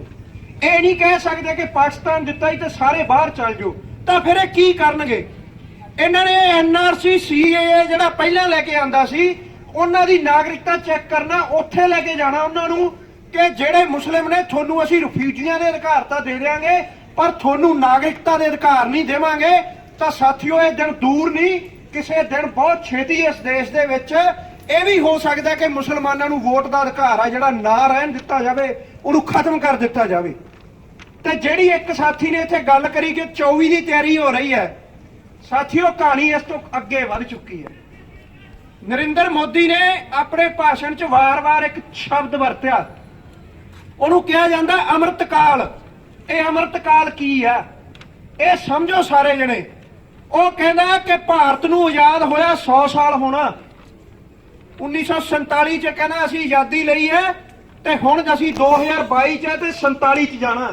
ਜਿਹੜੇ 25 ਸਾਲ ਨੇ ਇਹ ਦੇਸ਼ ਅੰਮ੍ਰਿਤਕਾਲ ਦੇ ਤੌਰ ਤੇ ਮਨਾਊਗਾ। ਔਰ ਇਹ ਅੰਮ੍ਰਿਤਕਾਲ ਕੀ ਆ? ਇਦਾਂ ਲੋਕਾਂ ਦੀ ਮਾਨਸਿਕਤਾ ਨਾਲ ਖੇਡਿਆ ਜਾਂਦਾ। ਇਹ ਅੰਮ੍ਰਿਤਕਾਲ ਇਹ ਹੈਗਾ ਜਿਹੜਾ RSS ਦੇ ਜਿਹੜੇ ਮੁਖੀ ਨੇ ਮਨਮੋਹਨ ਭਾਗਵਤ ਨੇ ਬਿਆਨ ਦਿੱਤਾ ਕਿ 13 ਸਾਲਾਂ ਦੇ ਵਿੱਚ 15 ਸਾਲਾਂ ਦੇ ਵਿੱਚ ਭਾਰਤ ਨੂੰ ਜਿਹੜਾ ਹਿੰਦੂ ਰਾਸ਼ਟਰ ਬਣਾ ਦਿੱਤਾ ਜਾਊਗਾ। ਸਵਾਲ ਇੱਥੇ ਖੜਾ, ਹੁਣ ਹੱਲ ਕੋਈ ਨਹੀਂ ਹੈ। ਨਾ ਤਾਂ ਤੁਸੀਂ ਇਹ ਨਹੀਂ ਕਹਿ ਸਕਦੇ ਕਿ ਮੈਨੂੰ ਇਹ ਠੀਕ ਲੱਗਦਾ ਜਾਂ ਗਲਤ ਲੱਗਦਾ, ਮੈਂ ਇੱਧਰ ਜਾਣਾ ਜਾਂ ਮੈਂ ਇੱਧਰ ਜਾਣਾ। ਹੁਣ ਆਪਸ਼ਨ ਕੋਈ ਨਹੀਂ ਹੈ। ਹੁਣ ਇੱਕ ਪਾਸੇ ਖੜ ਕੇ ਹੀ ਜ਼ਿੰਦਗੀ ਅੱਗੇ ਵਧੂਗੀ। ਜਾਂ ਤਾਂ ਲੜੋਗੇ, ਨਹੀਂ ਇਸ ਭਾਰਤ ਦੇ ਇਹ ਜਿਹੜੀ ਸਿਵਲ ਵਾਰ ਵਾਲੇ ਪਾਸੇ ਭਾਰਤ ਵਧਿਆ ਹੋਇਆ ਤੇ ਇਸ ਦੇਸ਼ ਨੂੰ ਪਿਆਰ ਮੁਹੱਬਤ ਤੇ ਸਹਿਨਸ਼ੀਲਤਾ ਨਾਲ, ਭਾਈਚਾਰਕ ਸਾਂਝ ਨਾਲ ਹੀ ਇਕੱਠਾ ਰੱਖਿਆ ਜਾ ਸਕਦਾ। ਜੇ ਇਸ 'ਚ ਫਿਰਕੂ ਨਫ਼ਰਤ ਪੈਦਾ ਕਰੋਗੇ ਤਾਂ ਇਸ ਦੇਸ਼ ਨੂੰ ਇਕੱਠਾ ਨਹੀਂ ਰੱਖਿਆ ਜਾ ਸਕਦਾ। ਇਸ ਦੇਸ਼ ਦੇ ਟੁਕੜੇ ਆ ਜਿਹੜੇ, ਉਹ ਇਹਨਾਂ ਦੀ ਨਫ਼ਰਤ ਕਰਕੇ BJP ਦੇ ਕਰਕੇ ਹੋਣਗੇ। ਇਹ ਇਸ ਪਾਸੇ ਦੇਸ਼ ਨੂੰ ਧੱਕਿਆ ਜਾ ਰਿਹਾ। ਸੋ ਆਪਾਂ ਇਹਦਾ ਦੁਨੀਆ ਕੋਲੇ ਇੱਕ ਹੱਲ ਹੈਗਾ। ਦੁਨੀਆ ਦੇ ਇਤਿਹਾਸ 'ਚ ਇਹਦਾ ਇੱਕ ਹੱਲ ਪਿਆ। ਇਸ ਨੂੰ ਯੂਨਾਈਟਿਡ ਫਰੰਟ ਦਾ ਇੱਕ ਕਨਸੈਪਟ ਹੈ। ਇਹ ਤਜਰਬਾ ਦੁਨੀਆ ਦੇ ਲੋਕਾਂ ਨੇ ਹਿਟਲਰ ਨਾਲ ਕੀਤਾ ਕਿ ਹਿਟਲਰ ਬਹੁਤ ਅੱਗੇ ਵਧਿਆ, ਉਹਨੇ ਲੋਕ ਮਾਰੇ, ਧਰਮ ਦੇ ਨਾਂ ਤੇ ਨਫ਼ਰਤ ਫੈਲਾਈ, ਪਰ ਉਹਨੂੰ ਜਿਨ੍ਹਾਂ ਨੇ ਹਰਾਇਆ ਉਹਦਾ ਇੱਕ ਥੀਸਿਸ ਹੈਗਾ, ਉਹਨੂੰ ਯੂਨਾਈਟਿਡ ਫਰੰਟ ਦਾ ਕਿਹਾ ਜਾਂਦਾ। ਆਪਾਂ ਸਾਰੇ ਹਾਇਰ ਐਜੂਕੇਸ਼ਨ 'ਚ ਖੜੇ ਆ। ਇਹ ਦਮਿਤਰੋਵ ਦੀ ਕਿਤਾਬ ਹੈ, ਇੱਕ ਪੂਰੀ ਦੀ ਪੂਰੀ ਸਾਰੇ ਸਾਥੀਆਂ ਨੂੰ ਪੜ੍ਹਨੀ ਚਾਹੀਦੀ ਹੈ ਔਰ ਉਸ ਪਾਸੇ ਅੱਗੇ ਵਧਣਾ ਚਾਹੀਦਾ। ਤੁਹਾਡਾ ਸਾਰੇ ਸਾਥੀਆਂ ਦਾ ਬਹੁਤ ਬਹੁਤ ਧੰਨਵਾਦ। ਸੋ ਸਾਥੀਓ, ਆਪਾਂ ਪੰਜਾਬੀ ਯੂਨੀਵਰਸਿਟੀ ਦੇ ਵਿੱਚ ਜਿਹੜਾ ਰੋਸ ਪ੍ਰਦਰਸ਼ਨ ਕੀਤਾ ਹੈ, ਕਿਸੇ ਲੇਖਕ ਨੇ ਕਿਹਾ ਕਿ ਜਿਹੜੇ ਨੌਜਵਾਨ ਹੁੰਦੇ ਨੇ ਉਹ ਕਿਸੇ ਦੇਸ਼ ਦੀ ਰੀੜ੍ਹ ਦੀ ਹੱਡੀ ਹੁੰਦੇ ਨੇ, ਤੇ ਆਪਾਂ ਇੱਥੇ ਪੰਜਾਬ ਦੀ ਨੌਜਵਾਨੀ ਦਾ ਇੱਕ ਹਿੱਸਾ ਖੜੇ ਆ। ਆਪਣੀ ਇਹ ਜ਼ਿੰਮੇਵਾਰੀ ਬਣਦੀ ਹੈ ਕਿ ਜੋ ਇਹ ਲਗਾਤਾਰ ਘਟਨਾਵਾਂ ਵਾਪਰ ਰਹੀਆਂ ਨੇ, ਆਪਾਂ ਇਸ ਤੇ ਖੁਦ ਆਪਣੇ ਲੈਵਲ ਤੇ ਸੋਚੀਏ ਤੇ ਆਪਣੇ ਆਪਣੇ ਪਿੰਡਾਂ ਦੇ ਵਿੱਚ ਜਾ ਕੇ, ਹੌਸਲਿਆਂ ਦੇ ਵਿੱਚ ਜਾ ਕੇ ਇਸ ਤੇ ਵਿਚਾਰ ਚਰਚਾ ਕਰਕੇ ਇੱਕ ਸਾਂਝਾ ਫਰੰਟ ਬਣਾਈਏ। ਕਿਉਂਕਿ ਜਿਵੇਂ ਸਾਥੀ ਅਮਨ ਨੇ ਕਾਫੀ ਡਿਟੇਲ 'ਚ ਗੱਲ ਰੱਖੀ ਹੈ ਅਖੀਰ ਤੇ, ਅੱਜ ਲੋੜ ਹੈ ਭਾਈਚਾਰਕ ਸਾਂਝ ਦਾ। ਜਿਹੜਾ ਆਪਾਂ ਨਾਰਾ ਲਾਉਣੇ ਆ ਭਾਈਚਾਰਕ ਸਾਂਝ ਜਿੰਦਾਬਾਦ, ਤਾਂ ਉਹਨੂੰ ਪ੍ਰੈਕਟੀਕਲੀ ਲਾਗੂ ਕਰਨ ਦੀ ਵੀ ਅੱਜ ਓਨੀ ਹੀ ਲੋੜ ਬਣੀ ਖੜੀ ਆ। ਕਿਉਂਕਿ ਜਿਹੜੀ ਅੱਜ ਦੀ ਮੌਜੂਦਾ ਸਰਕਾਰ ਆ, ਉਹ ਧਰਮ ਦੇ ਆਧਾਰ ਤੇ ਜਿਹੜੀ ਉਹਨਾਂ ਨੇ ਆਪਣਾ ਇੱਕ ਏਜੰਡਾ ਲਿਆ ਸੀ, ਉਸ ਨੂੰ ਲਗਾਤਾਰ ਲਾਗੂ ਕਰ ਰਹੀ ਹੈ ਪਿਛਲੇ 5-6 ਸਾਲਾਂ ਤੋਂ।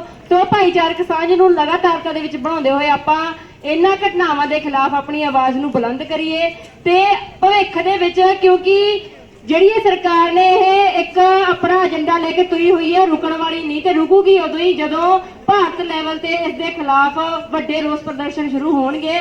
ਅੱਜ ਆਪਾਂ ਸ਼ੁਰੂਆਤ ਕੀਤੀ ਹੈ, ਭਵਿੱਖ ਦੇ ਵਿੱਚ ਇਸ ਦੇ ਅੱਗੇ ਜਿਹੜਾ ਵੀ ਪ੍ਰੋਗਰਾਮ ਹੋਊਗਾ ਤੁਹਾਡੇ ਸਾਹਮਣੇ ਰੱਖਾਂਗੇ। ਅੱਜ ਦੇ ਰੋਸ ਪ੍ਰਦਰਸ਼ਨ ਦੇ ਵਿੱਚ PSU ਸ਼ਹੀਦ ਰੰਧਾਵਾ ਤੋਂ ਸਾਥੀ ਪਹੁੰਚੇ ਨੇ, ਉਹਨਾਂ ਦਾ ਧੰਨਵਾਦ ਕਰਦੇ ਹਾਂ। DSO ਤੋਂ ਪਹੁੰਚੇ ਨੇ ਤੇ ਹੋਰ ਵੀ ਜਿਹੜੇ ਵਿਦਿਆਰਥੀ ਸਾਥੀ ਆਪਣੀ ਪੜ੍ਹਾਈ ਛੱਡ ਕੇ ਰੋਸ ਪ੍ਰਦਰਸ਼ਨ ਦੇ ਵਿੱਚ ਸ਼ਾਮਲ ਹੋਏ ਨੇ, ਅਸੀਂ ਉਹਨਾਂ ਦਾ ਧੰਨਵਾਦ ਨਹੀਂ ਕਰਾਂਗੇ ਕਿਉਂਕਿ ਉਹਨਾਂ ਦੀ ਜ਼ਿੰਮੇਵਾਰੀ ਆ। ਅੱਜ ਅਸੀਂ ਇੱਥੇ ਖੜੇ ਆ, ਵਿਦਿਆਰਥੀ ਤੁਹਾਨੂੰ ਦੱਸ ਰਹੇ ਆ, ਤਾਂ ਤੁਸੀਂ ਵੀ ਵਿਦਿਆਰਥੀ ਹੋ, ਤੁਹਾਡੀ ਵੀ ਜ਼ਿੰਮੇਵਾਰੀ ਹੈ ਇੱਥੇ ਆ ਕੇ ਤੁਸੀਂ ਖੜੇ ਹੋ, ਤੇ ਤੁਸੀਂ ਆਪਣੇ ਦੋਸਤਾਂ ਨੂੰ ਜ਼ਰੂਰ ਇਸ ਗੱਲ ਬਾਰੇ, ਇਸ ਘਟਨਾ ਬਾਰੇ ਦੱਸੋ ਤੇ ਉਹਨਾਂ ਦੇ ਵਿਚਾਰ ਜ਼ਰੂਰ ਆਪਣੇ, ਜੇ ਕਿਸੇ ਦਾ ਕੋਈ ਸਵਾਲ ਹੈ ਤਾਂ ਉਹ ਇੱਥੇ ਆ ਕੇ ਬਾਅਦ ਚ ਗੱਲ ਕਰ ਸਕਦਾ। ਸੋ ਸਾਰੇ ਦੋਸਤਾਂ ਦਾ ਬਹੁਤ ਬਹੁਤ ਧੰਨਵਾਦ।